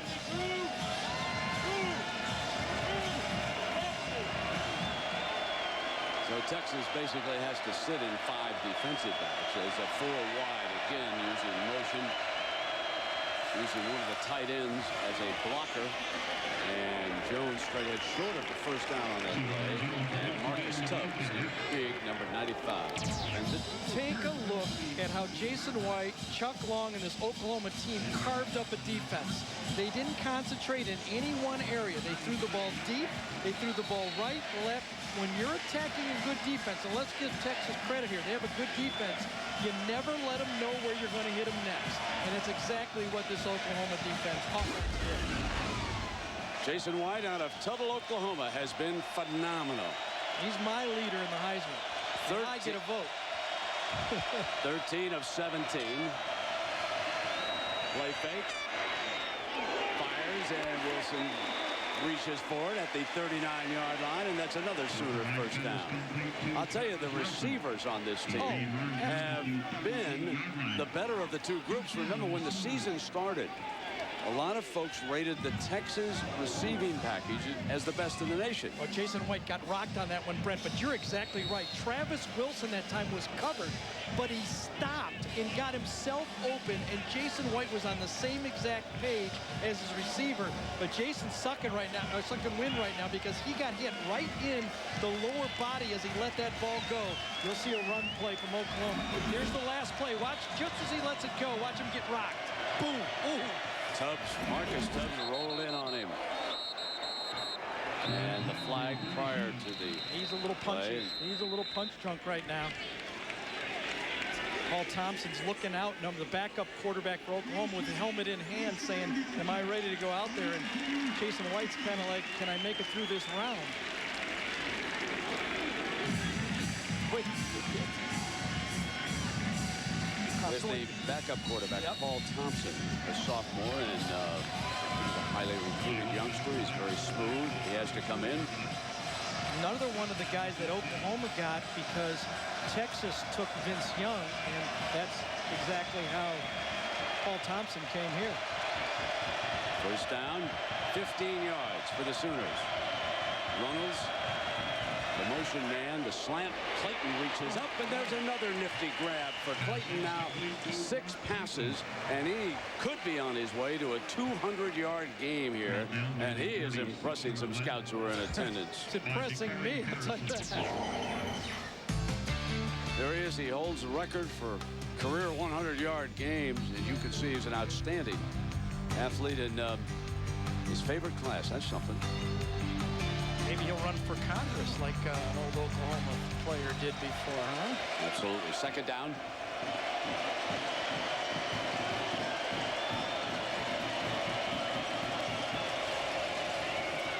Jones. First down. Crosses midfield. We check in with Jackaroo. Well, Brent, all year, Jason White has had a deal with his offensive line. I wonder, Gary, if you had one when you played at Purdue and for the Detroit Lions.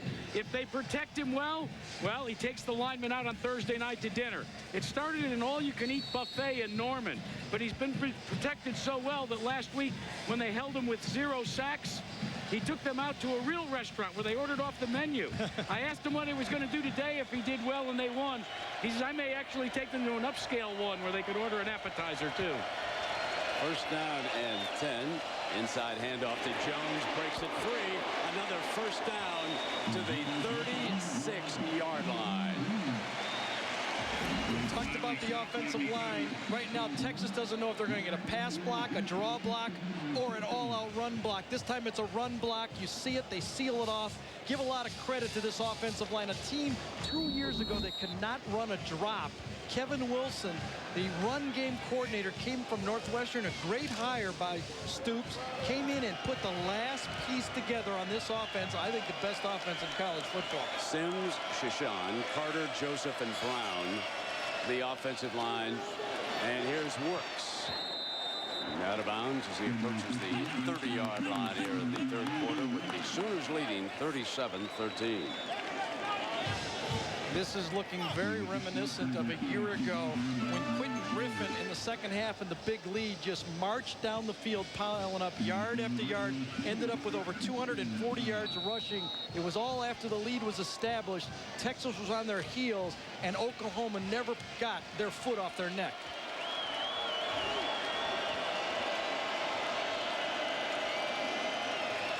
On second down and 5, here's Works again. He crosses the 30-yard line. This will be third and short. So there's Kevin Wilson on the far side. Another one of the assistant coaches on Stoops' staff, who probably someday will be offered a head coaching job. It's a very talented and deep coaching staff. Very thorough. Starts with recruiting, but once they recruit these youngsters, they do an outstanding job of molding them. Third down and 2.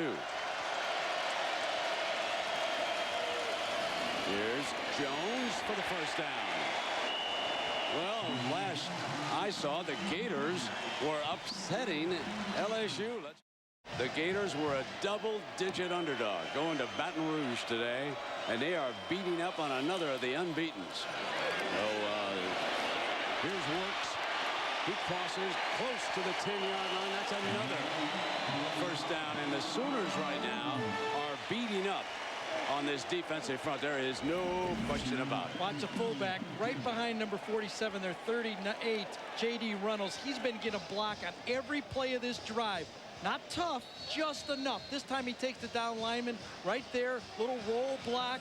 Gets the middle of the line that time. Larry Dibbles, he got blocks. And all drive, it has been Reynolds, number 38. It has got his helmet on one defender every play. Well, Jamal Brown, that All-American candidate at that right tackle spot, he had some things to say about Texas in the build-up to this game, the closest to bulletin board material, as Works crosses the 10-yard line. But now when you look at that quote and you put it in the context of what we're seeing, Texas kind of wears down as the game goes on. They come out thinking they can intimidate you, then they just give up. It seems like we get stronger and they tire out a little bit. Well, the Texas players came in here woofing, and at midfield there was a little confrontation. Again, no punches. Two sides were separated. Pearson, one of the safeties, had to be brought back by Coach Mack Brown. And here you see Oklahoma starting to wear them down now, and it is second down.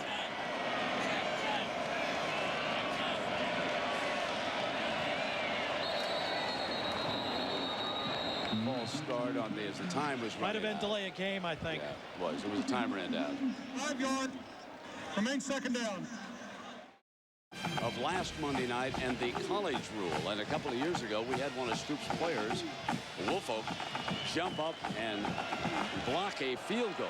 And it is legal. Simeon Rice's play would have been legal in the college game. We're going to talk a little bit about that rule here as White slash. And here comes Rankins. Touchdown, Oklahoma.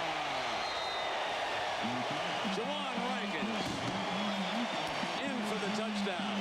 And that rule discussion will have to wait. Well, I'll tell you, what's tougher to stop, the hammer or the finesse? And right now, any play that Oklahoma runs, this is a wide receiver screen. Number 70, Calvin Chasen comes out. Watch Big 70 come in your picture. Hit the block, and Rankins reads it, yards after catch. These Oklahoma receivers, when they get the ball in space, they're like running backs. They're just get it and go. 7 of 8 possessions Oklahoma has scored here today against Texas. Carlo tacks on the extra point. And it is 44-13. The beautiful thrower. And a catcher who can move.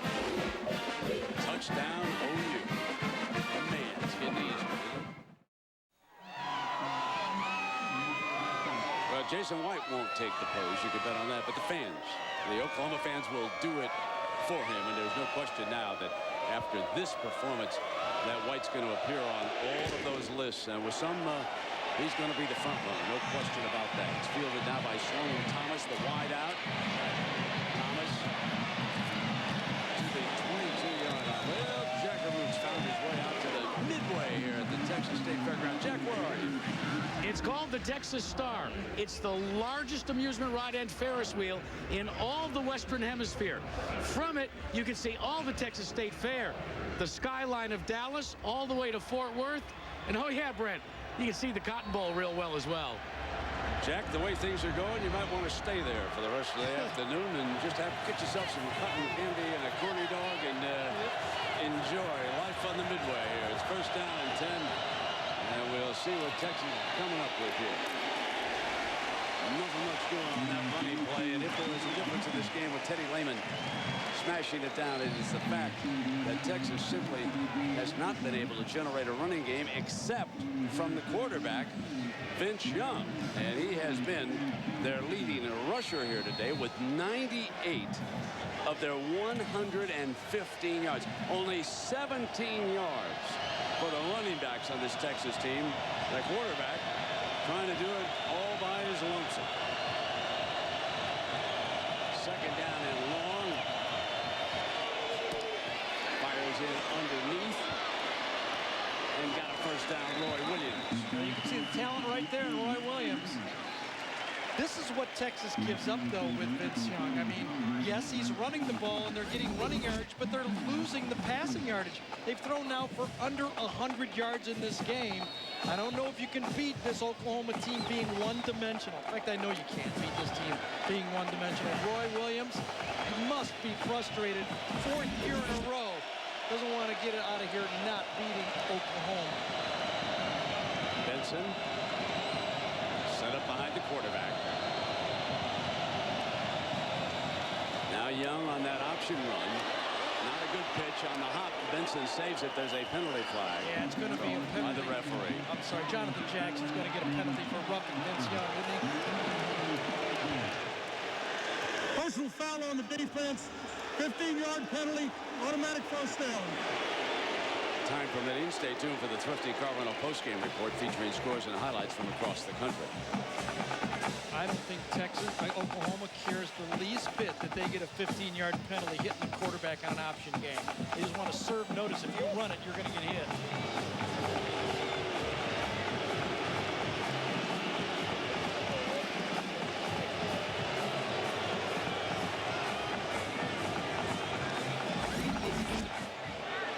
Jackson, number 49, is the guy that gets him from behind. No, it is Tommy Harris is the one who got it. I thought it was Jackson, number 49, but it was Tommy Harris that gave him a shove from behind.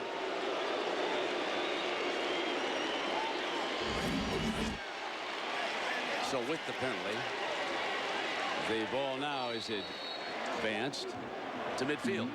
You don't call that guy's name a lot, but when you talk to the coaches, Dan McCarney from Iowa State says, he's the first name I'm going to write down on my All-American list. You can't block him.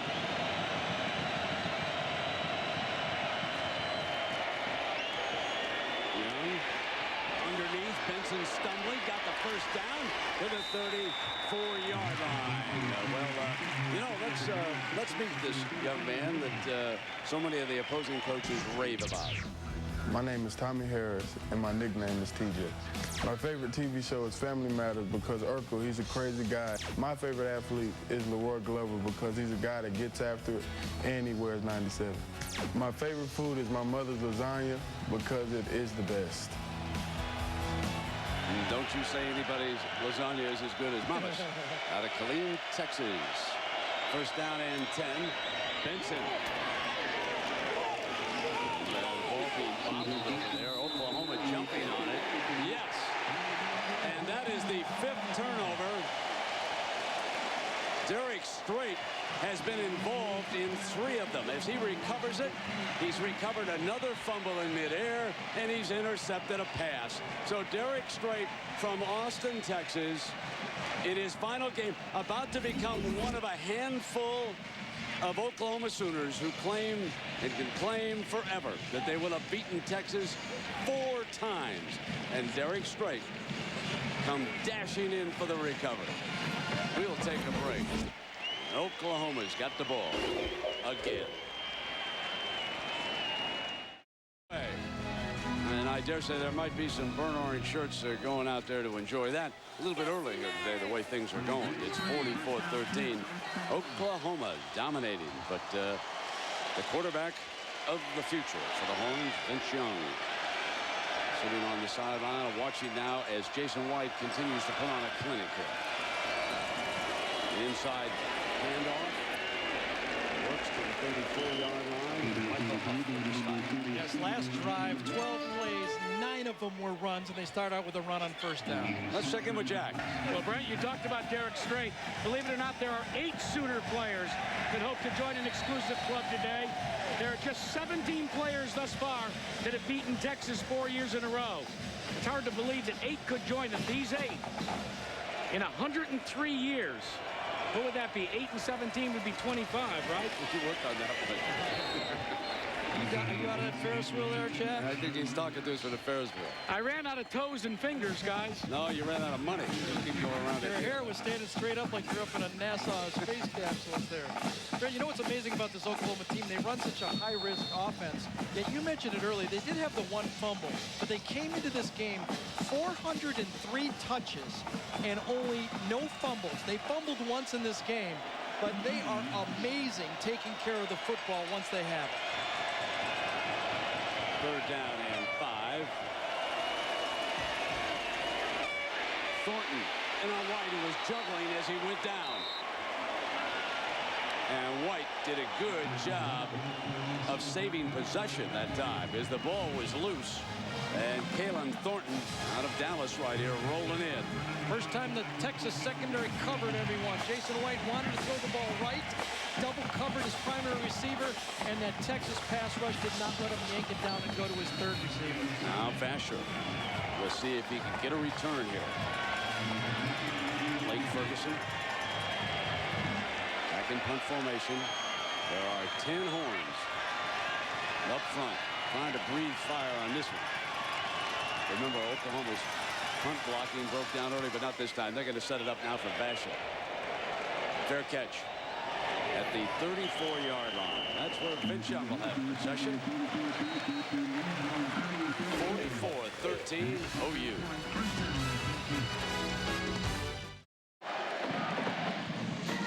Back in the Longhorns will be coming out. Their own 34-yard line here. Roy Williams walks it out to the right. Johnson, the slot receiver, off to the left. And number 10, Vince Young, under center. Short drop. And the pass is dropped by Bo Scaife. So you want to be a quarterback, huh? You want to be a quarterback in big-time football? Well, this is like, try to read this. It looks like 3 safeties, but then just before the snap, watch this defensive changeup. This was the first interception of the game. Chance Mock never saw it. The safety on one side goes the other way. All of a sudden, he thinks Roy Williams is man-on-man. Easy pickoff, and everybody in the stand says, what are you doing? These 2 guys right here, Venables and Stoops, designed a defense that took Mock right out of his game to start with. And that's a look at our Chrysler passing playbook. 2nd down and 10. Was I supposed to quarterback draw, and Young over to the right side. Searches daylight now. 40. Close to that 1st down marker. Man, is he dangerous as a runner. He's a great runner. Look at Mike over there. Now, Venables was one time his roommate, and they were assistant coaches. Venables played up at K-State, and Mike out of Iowa. And there they are, the co-defensive player. Frequently you'll catch them over there disagreeing, but it's like a couple of brothers not agreeing on something. In the end, they get it done. Stoops directly responsible for the DBs and Venables for the linebackers as the defensive call now has been signaled in, and it's 3rd down.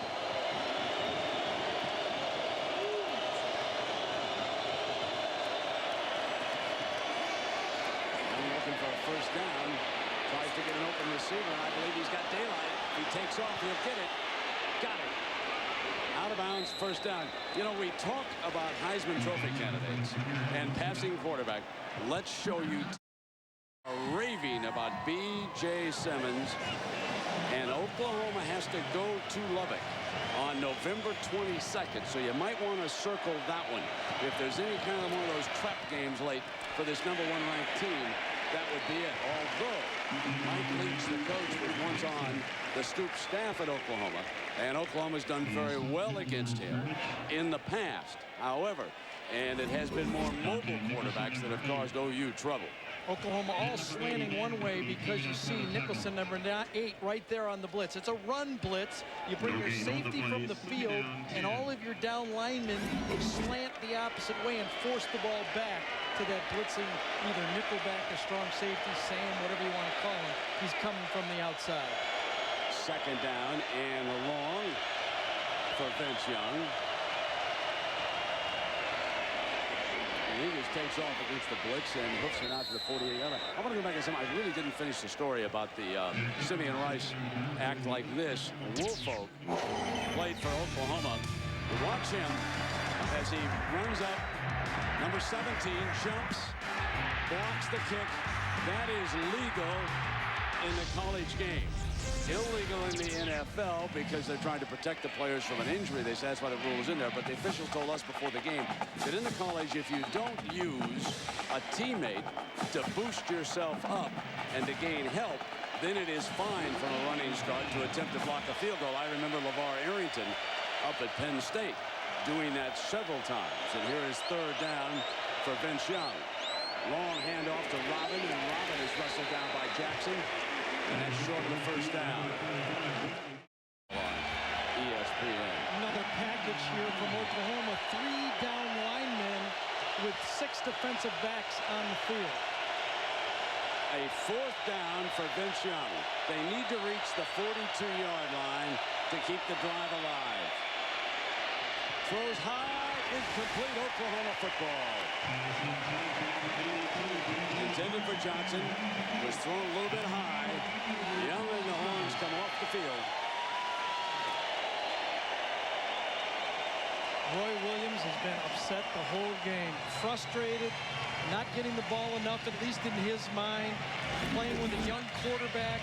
You can see the double coverage. It's really a zone. Ball he thinks should have come his way. And afterwards, look at him. Boy, that is embarrassing to do to your quarterback on the field like that. He's been doing it for 2.5 games. Oklahoma comes out in a 3-wide formation. And then they even motion one of the backs as an H-back. And use works to stretch to the left. And he slashes 40. 35 goes for the middle of the end zone. In a foot race. Works goes for the end zone. Got it. Touchdown. Oklahoma. 54 yards for Ronaldo Works. He's now over 100 yards on the day with 2 touchdowns. The 4th straight game that the Sooners have scored 50-plus points. The first time in school history, as Bob Stoops will tell one and all, this is the best Oklahoma team he has ever had.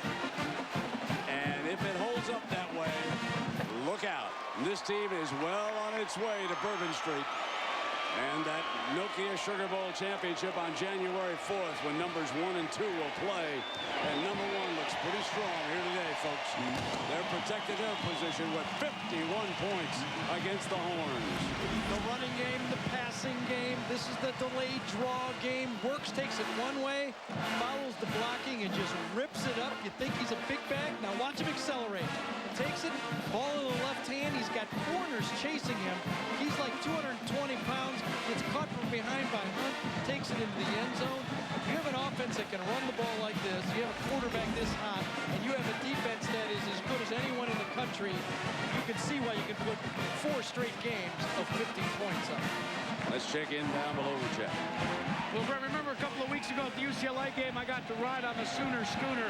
One of the things that happened on the way down from Mulgee, Oklahoma, where they're located, is the tongue broke on the trailer. That was late last night. So they actually actually had to bring all of the guys, the Roughnecks, back up from Dallas. They went to Bogie. They went knocking on doors. They found 2 trailers to load it back up. They made it here about an hour before game time. Thankfully, neither the horses or the Roughnecks were injured in the near accident last night. All right, Jack, and in time to watch their team put another 50 on the board. A spinner short. Out of bounds. There's a penalty. That looks like one of the weirdest looking kickoffs. I don't know what they're practicing now, folks. You know, the Red River Shootout rivalry extends far beyond the Lone Star State, and we'd like to acknowledge the 272nd Texas Air National Guard and the 205th Oklahoma Air National Guard. Both are watching the game today at the Al Udeid Air Force Base. That's over in Qatar. And a special hello to all the troops and civilians over in Baghdad. They've been watching this game live on Armed Forces Network. Best wishes to all of you. And we hope you're all enjoying a little night football over there. And we hope you get home soon safely. First down and 10. Young is back. Pocket holds. Middle high again. Incomplete. Williams the intended target. And he was defended by Brodney Poole. I'll tell you, that time, the battle up front between Tillman Holloway and Tommy Harris got really, really mean. Tillman Holloway just jumped on Harris's back right at the snap, and they were still going at it as that pass was incomplete. Watch it right here. Watch the action between these two. Gets him on top, drives him into the ground here, okay? Jumps on top of him. Now watch Tommy Harris get up, gets knocked down again, puts his face into the grass, and Harris says, That's some of the best action of the day and no flag. Second down and 10. I love that match. 3 falls for the title. Young to Williams, and it is alertly broken up. Poteet was in there on that play, and Derek straight. I don't quite get what Texas is doing here. Roy Williams throws a fit because he doesn't get the ball thrown to him on 3rd down. So you come back on 1st and 2nd down and feed his ego and throw him the ball when he's covered on both plays. That's not the way you run an offense. And he lost 2 yards to boot. 3rd down and 12. He was my receiver. He wouldn't get the ball the rest of the game.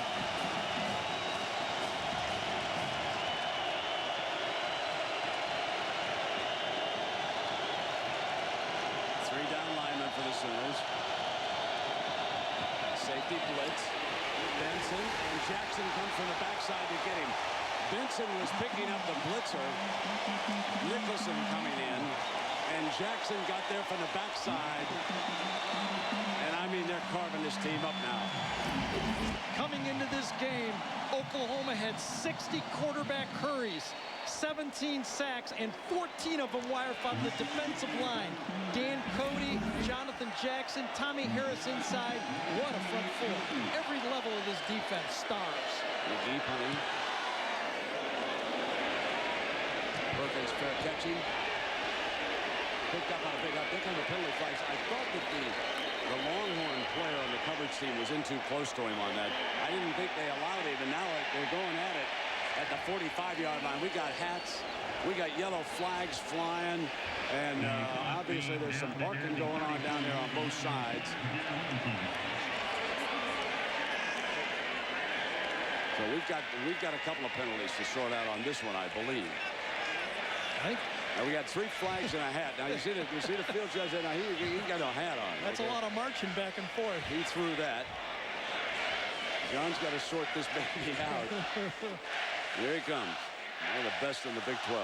Kick catch interference on the kicking team. Yeah, saw that one. After the play was over, personal fouls on both teams. The kick catch interference will be enforced. The personal fouls kept up with the first down.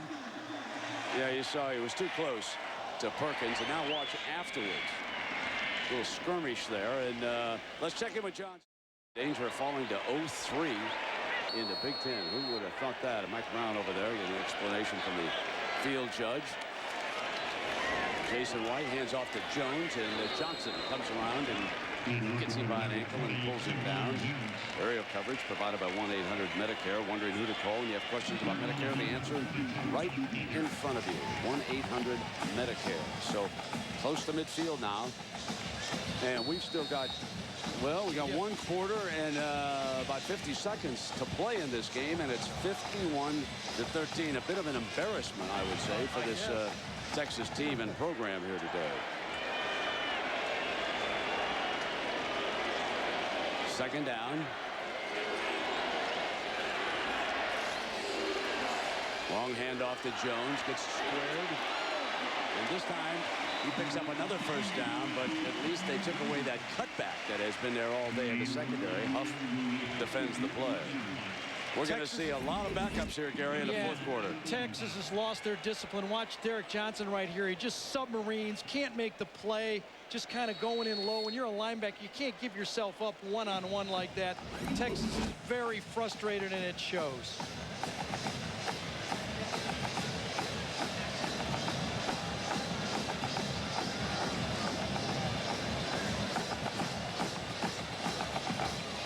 White with a first down at the Horns' 41-yard line.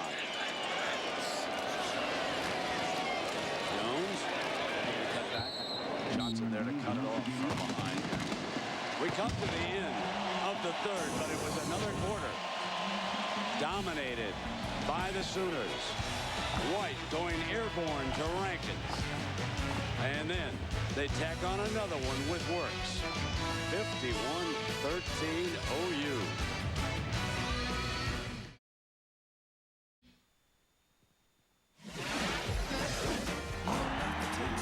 That's right, you're not from Texas. That's right, you're not from Texas. Texas wants you anyway. That's right, you're not from Texas.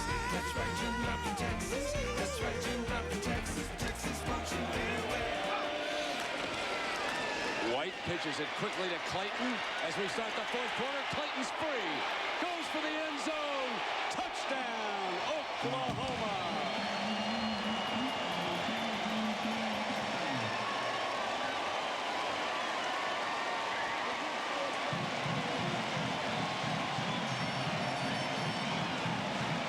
So the Sooners start the fourth quarter like they finished each of the other three. Dominating this football game. Simple little bubble screen, that's all it was. 1-yard pass.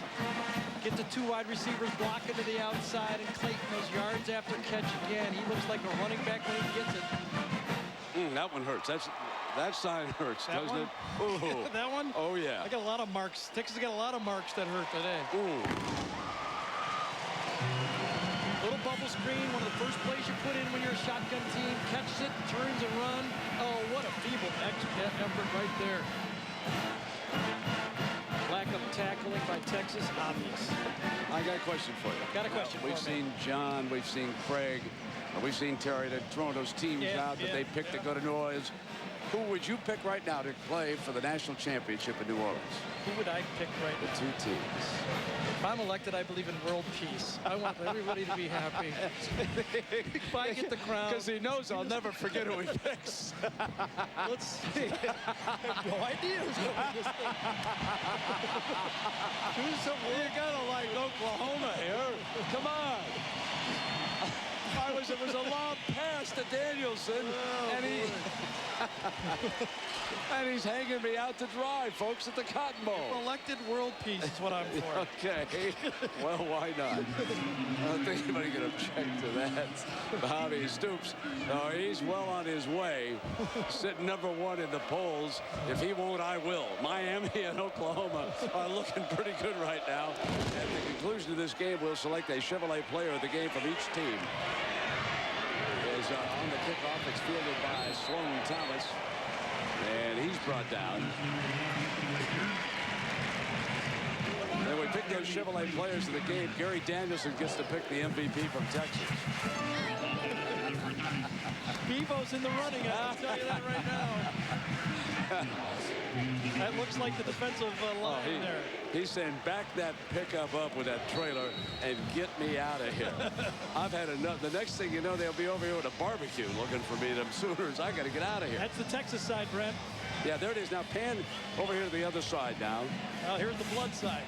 They want blood.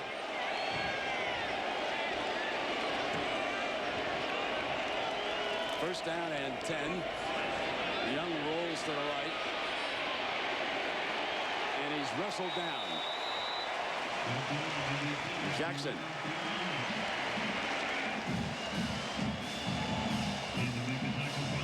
Funny how this this Oklahoma team has morphed a bit over the years. I think when they won the national championship, all year it was Josh Heupel's team. They were considered an offense finesse team, but when they won the championship 13-2, everybody talked about Oklahoma's defense, and it's been their defense ever since. This year, they looked as balanced as they've ever been, and I think this is their best team. I agree with Bobby Stoops. 2nd and 10.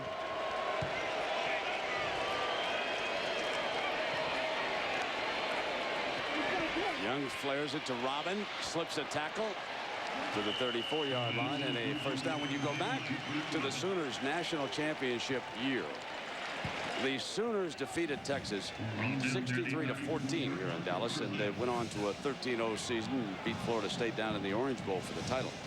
And here right now they're up 58-13. So this well could be an omen. What Stoops also told us is we don't know what's going to happen down the road. He said that team in 2000 continued to progress, continued to get better. He said we don't know what the end game will be for this team, but this is the best talent that I've ever had at Oklahoma, and it has really fumbled. And it was almost caught in the air, I believe, by Nicholson, who could not control it and put it back down. And so the Horns retain possession on the play. That was Brett Robin who saves the day, and we check in below with Jeff.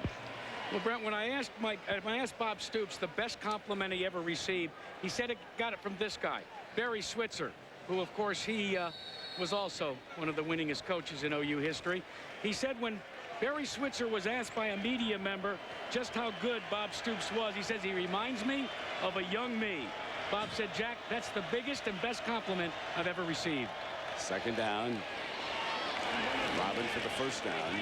Going to approach midfield here in Chambers, the middle linebacker, making the stop. Brent, I know a year ago you felt that Oklahoma's team last year was one of the 3 best teams in the country, didn't you? Yeah, I did. Yeah, so this is not much of a drop-off. They haven't lost a lot of guys, and they look better than last year. Yeah, I honestly thought, Gary, that the Oklahoma team of a year ago would have been able to play toe-to-toe with Miami, and I told a lot of people that, and now you can't take a thing away from what the Buckeyes did. And Bob Stoops, of course, they stumbled a couple of games, Texas A&M and Oklahoma State, and this team cannot afford to stumble. They're sitting number 1, and to ensure that they get there, they just got to keep on winning. That's the key for the Sooners. In the middle, good delivery to Williams, and surrounded and down to the 26-yard line. See, that came within the offense that time. Pattern, play, read the defense, go to the guy who's open, not just try to force a play to a receiver because he's frustrated that he hasn't got the ball. That's the way it's supposed to work, just like that. Gary, your feeling about Vince Young and his future as the Longhorns quarterback? Practically unlimited. We're seeing such a raw player right now. You really have to be balanced to move the ball against Oklahoma. But you can see it. He can just throw the ball also. This is not just a guy. He's going to put on 25 pounds before he leaves college football. He's going to be a monster. Pocket rolls to the right. He dumps it on the loose, keeping it in Williams' hands, but not much of a gain on that. About a half the yard, I believe. Nicholson, the defender. So number 8, another one of the pieces that was added. And there is a penalty flag down around the 20-yard line. After the play was over, personal foul on the offense. 15-yard penalty, bounce, 2nd down. So again, at the end of the game now, we'll select a Chevrolet player of the game from each team, and Chevrolet makes a $1,000 contribution to each university's general scholarship fund. And man, we got a lot of candidates on this Oklahoma team, but the quarterback is standing up tall, isn't he, Gary? 290 yards, 4 touchdowns, 17 to 21. He's done it all. He is, but he's only thrown for 140 yards, and I don't think that's the type of offense.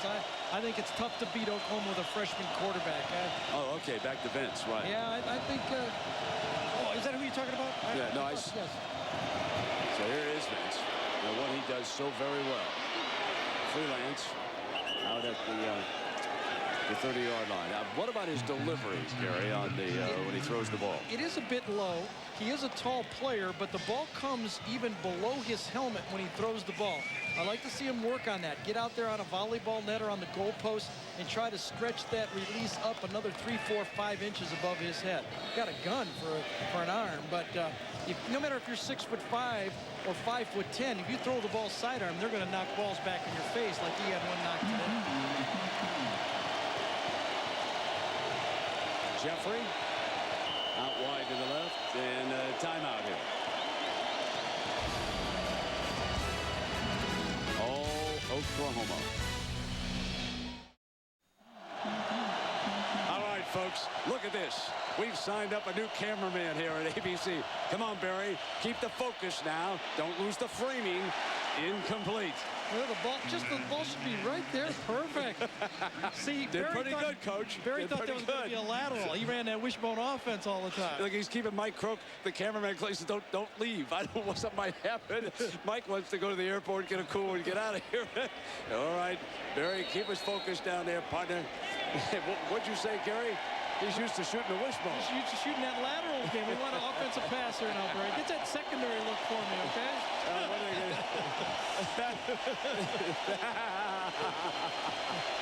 All right. Thanks, Coach. Fourth down. The Horns and timeout. They burn a timeout here. 11 and a half minutes to go. We'll take a break. In the background, it's been a celebration for Oklahoma Sooner fans here today.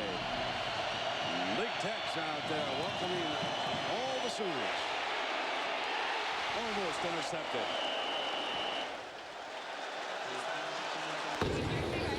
Howdy, folks. The mad moment of the week is next.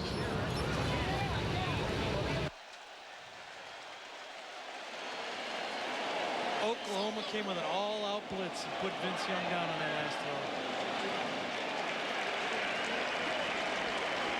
Now the mad moment. Last play first. 8-man blitz this time. Teddy Lehman leaps. Brandon Everidge gets him, drives him into the ground, and almost gets an interception on the 4th down.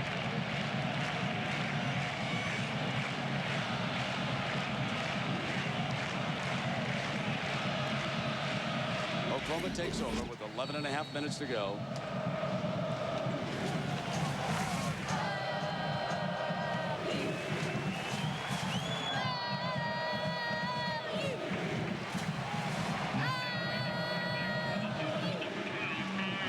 And the backup quarterback, Paul Thompson, on for the first time.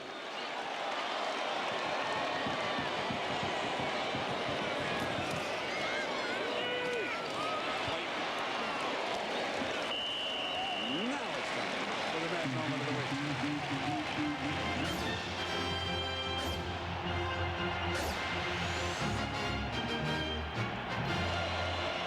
Number 61 for Texas, Tillman Holloway.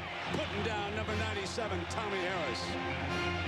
Giving him the business. And Harris said, no way, Jose. That's the end of that. Each of them got a knockdown. They did. Second down. So we'll see what Paul Thompson's got here. Stretching the defense into the 3rd down.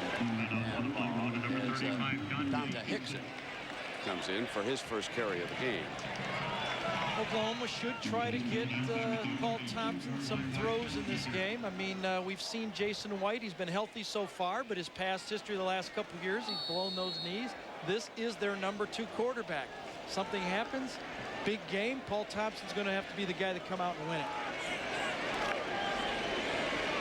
No matter what the score, they should try to get him some throws in live action. 3rd and 9.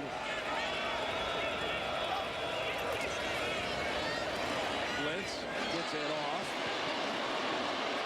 Can he get a first down? Hickson in a foot race.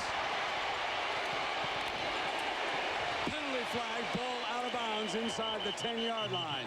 And the line judge will spot it at the 8-yard line.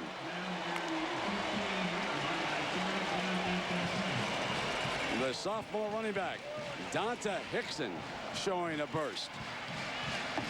This is the third screen pass of a 1-yard pass in the second half of this game. Forward and out of bounds, so it goes back to the spot of the fumble. Personal foul, face mask, and flips from that spot, half the distance, first down. Look at this 1-yard pass, easy little screen play, ball to Hickson, cuts it back one time. Where's the Texas defense? Overrunning it, running half speed. Third time in this half that the proud Texas defense has allowed a 1-yard pass go for big yards against them. That's a frustrated defense. And the end of it, obviously, tacked out.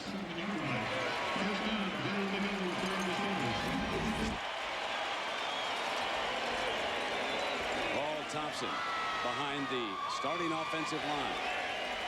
Hickson to his left. Thompson on the keeper. Is brought down inside the 5-yard line. Let's check on it. Wow, another one. Stumbles.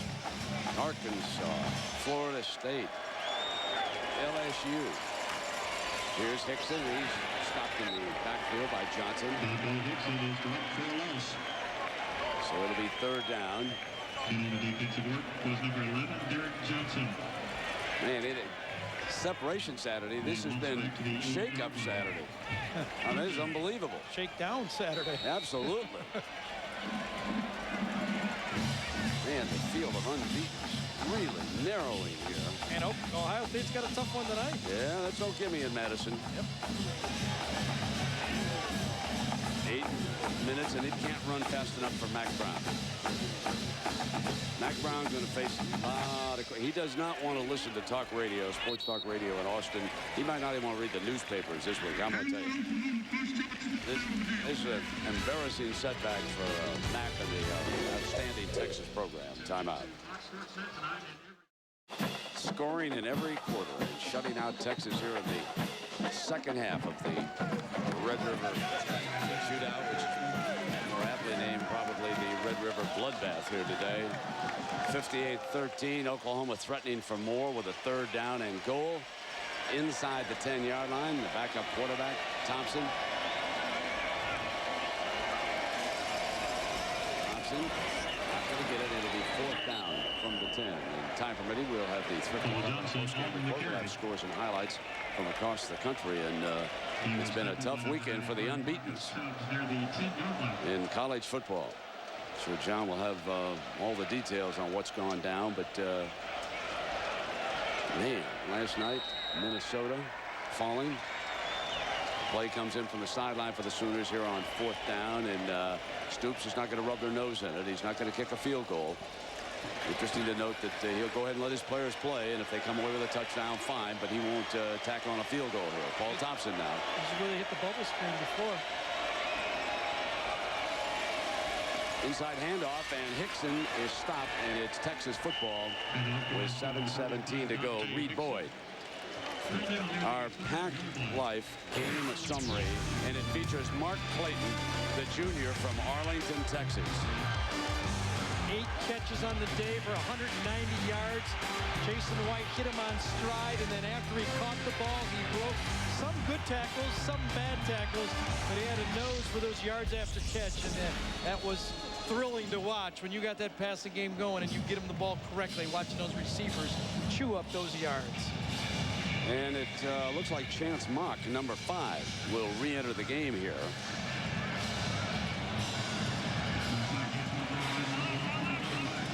He started the game, was replaced on the 3rd series of the game by Vince Young, and has not played since.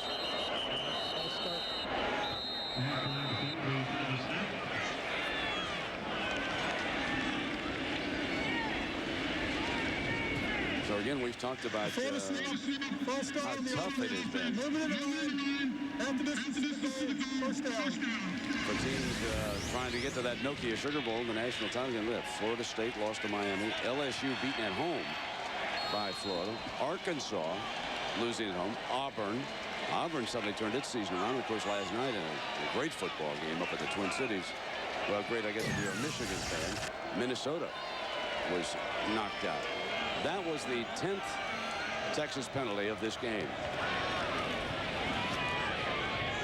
Mock has Scaife underneath to the 12-yard line, short of the first down. Mock's pass complete to number 80. Another penalty flag, I believe, comes down. A late flag on that We play, also as a have matter of a fact. flag down.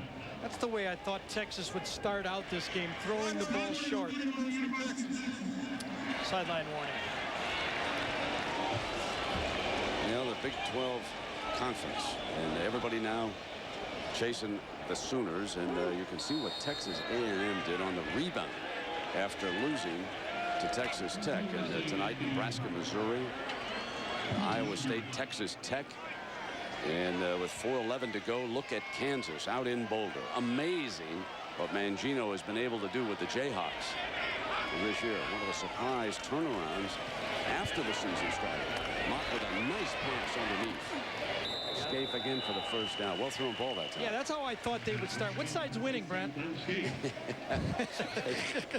Look at the empty We seats. got a lot of empty fans on this Texas side over here, the OU side, BT side over there. I can tell who's winning, can you? Absolutely. That's what Chance Mock told me he was going to try to do. Start dropping the ball down early in the game, force that zone defense for Oklahoma to come up, and then get behind them. The first play, he throws an intercept. Well, actually, the first play was completed. Remember that? They made a missed call, and then from there, it was all downhill. Deflected high. Intended for Scaife again. And now the Germans will go for the championship.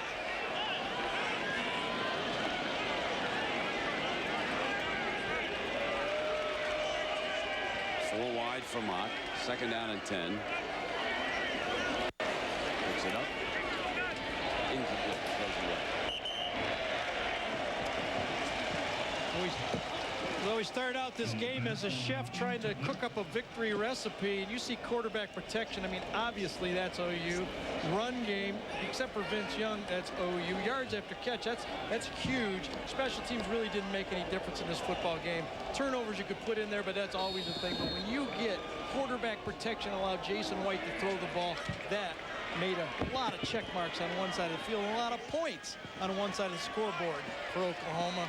Mac Brown has to figure out, remember, he's got Nebraska coming back into this thing, and that Big 12 championship game, Nebraska, Oklahoma, would be quite a tussle. Third down, Mock takes out. The ball just swinging loose. Just swinging that ball around. What is that, 6 turnovers now for the Horns in this game as Corey Klein, the senior from Tulsa, recovers the fumble over there. Lack of experience from both of the quarterbacks have cost Texas in this game. Bad read to start with by Chance Mock. You see Vincent Young with plenty of ability, making a lot of mistakes as Oklahoma, and boy, Texas starts out looking good.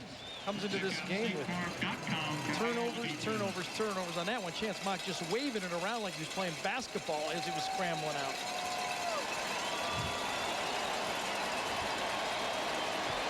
First down, can't in fast enough for that man right there. He wants this clock to move double time. There comes Hickson. Got back and surrounded. So remember the singular poll, the comeback player of the year. We ask you all to vote. And Jeff Smoker. And you can make a strong argument for the young man who's come back from trouble off the field for Michigan State. 31%. Jason White. Gary opted for him, 26%. Cedric Cobbs, fine running back for Arkansas. So all those stories are wonderful stories. Lee Evans will be playing tonight.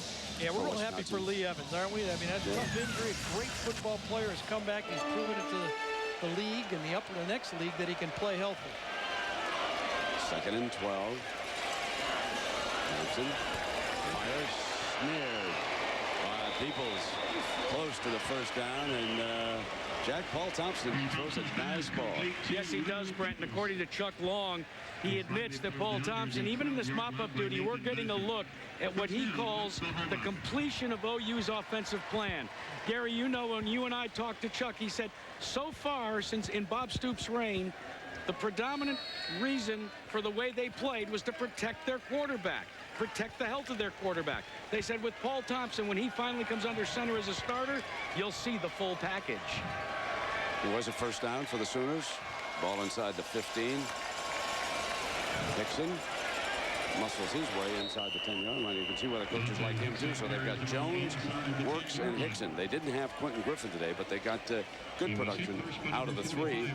In fact, Oklahoma ran today for 177 yards. And when you look at the individuals, Works, Gary had 112, Jones had 80, and now Hickson cleaning up. Yeah, Works had that big one, big long run on that little draw play. I chuckle at coaches sometimes. They get a quarterback that can carve you up for 300 yards throwing, and they want a runner. What's wrong with the thrower?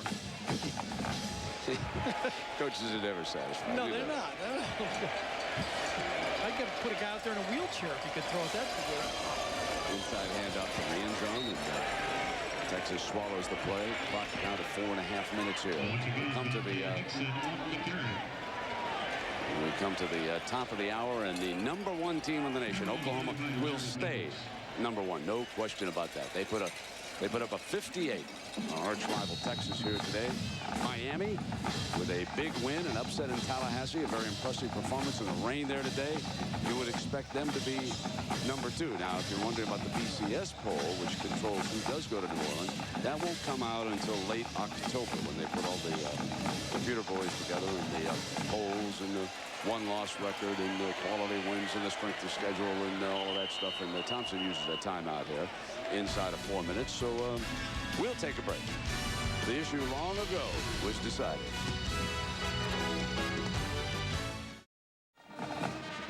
Well, some Texas fans, you can understand that. Wake me up when it's over? Yeah. Too messy to watch this baby. But there'll be other Red River shootouts. That's the beauty about sports. They come back the next year and play it again. Third down. Well, it's been a painful 4 years, hasn't it, for Horn fans? Thompson gives to Hickson. He's stopped by the defense 6-yard line. Then we want to thank the SIDs from these two schools who helped us a lot. Get ready for this one. John Bianco in Texas, and of course the assistant athletic director, Bill Little, and at Oklahoma, Kenny Mossman. So thanks to that group of fellows, made our life a lot easier here. And now it is 4th down, 3:24 left. Thompson with a pitch to Hickson, and Hickson battling toward the end zone, didn't make it. But he might have gotten the first down. I believe he did get the first down.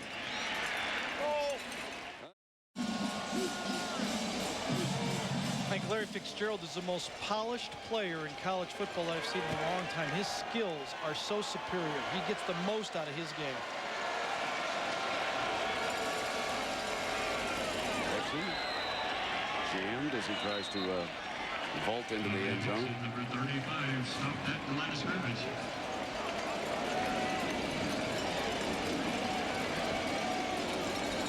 So they'll get up and sort it out. Oklahoma taking their time.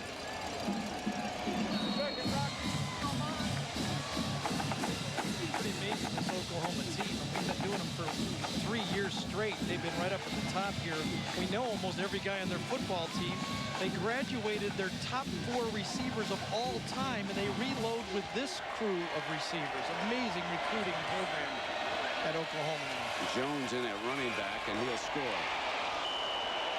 And a flag on the hit. And Aaron Harris is going to get on sportsmanlike penalty. He was already in the end zone, and a lot of frustrations on the Harris hit. Number 2, Aaron Harris, going to come way around the other side. Watch it.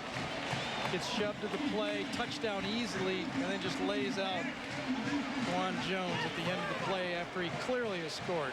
About 1.5 yards into the end zone.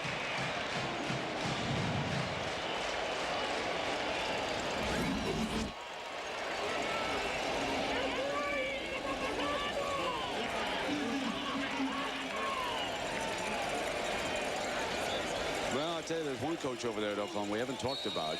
He's been on both staffs, Texas, Oklahoma. He's got to be real happy today. That's Bobby Jack Wright. He's the recruiting coordinator. And he had that same position down Austin way, and also happens to be his daughter's 18th birthday. So Malia, happy birthday. And what a better present than Daddy's football team winning big. So the most ever by the Sooners. They had put that 63 up the last time they marched to a national championship. So Bobby's got the 1 and 2 highest. Texas and Mac, unfortunately, have the 1 and 2 worst.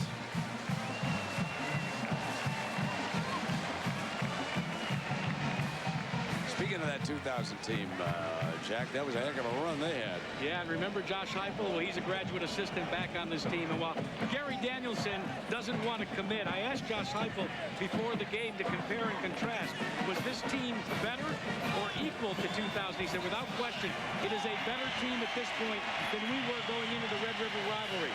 So, Gary, at least we got one guy here that is willing to commit. Kind of interesting, the 2 graduate assistants for these 2 teams, Major Applewhite and Josh Heupel. Both want to be coaches now. Number 2 and 3 passes of all time in the Big 12 Conference right there. Both breaking down films now and going and getting coffee for the coaches. You got to start out on the bottom with your grad assistant. Yeah, it doesn't get much worse than this, Gary. OU has outscored Texas now 177 to 54 over the last 4 painful seasons.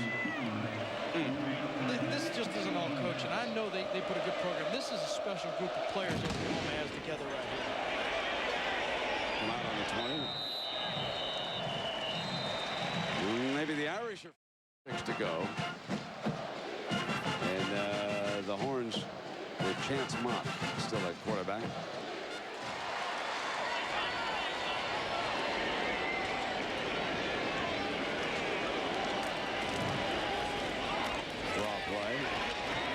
To the 25-yard line, and here's our Chevrolet players of the game. Jason White was spectacular. 17-21, 290 yards, 4 touchdowns, no interception. And Tillman Holloway, we're going to give him a lot of credit for hanging tough in there. He had that 3-fall going against Tommy Harris. And we've got Tommy, the All-American, limited to 1 tackle. So nice going, Tillman Holloway, lineman out of Colorado. And, of course, to Jason White, he'll be moving up the Heisman chart with a performance like this. Man, it was a sweetheart of a day for the comeback kid. Drop into daylight for a first down for the Horns at 1:23. And we thank our executive producer of ABC Sports, Mike Pearl, the senior producer of ABC Sports, Bob Toms, the coordinating producer of ABC's College Football, the producer of today's game, Bob Goodrich, also a daddy because Ashley was in town here today, and I hope she enjoyed her daddy's work, and the director, Steve Bime. Nice to have Steve with us for this one. The TD, Monty Poling, the associate producer, Drew Kaliski, the associate director, Brian Fay, and, of course, our lead PA, Sun Devil, did an outstanding job along with the doctor of graphics himself. Ian, nice job. Our studio show, what a hit again, huh? That was Russell Dennison, number 36, up with that. Back in New York, the studio show produced by Tim Weinkoff, directed by Calvin Haywood. TD there is Gary Boyarski, and the director of production, Mark Loomis. So thanks to one and all. 65-13. We bring down the curtain. I don't know about you, Mr. Danielson, but I'm ready to run for the airport. I've had enough of this. I've had enough of this. When they took the market to Purdue, I was ready to go a while ago, to tell you the truth.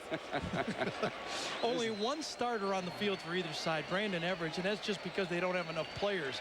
Oklahoma does. They keep number 7 in there just to keep him on the field, and he's going to make a half a tackle with Dennison on this play again. You know, if you're a backup linebacker for Oklahoma, you're almost a starter. So there it is. The camera crews across the field are surrounding Stoops as he'll come to the center.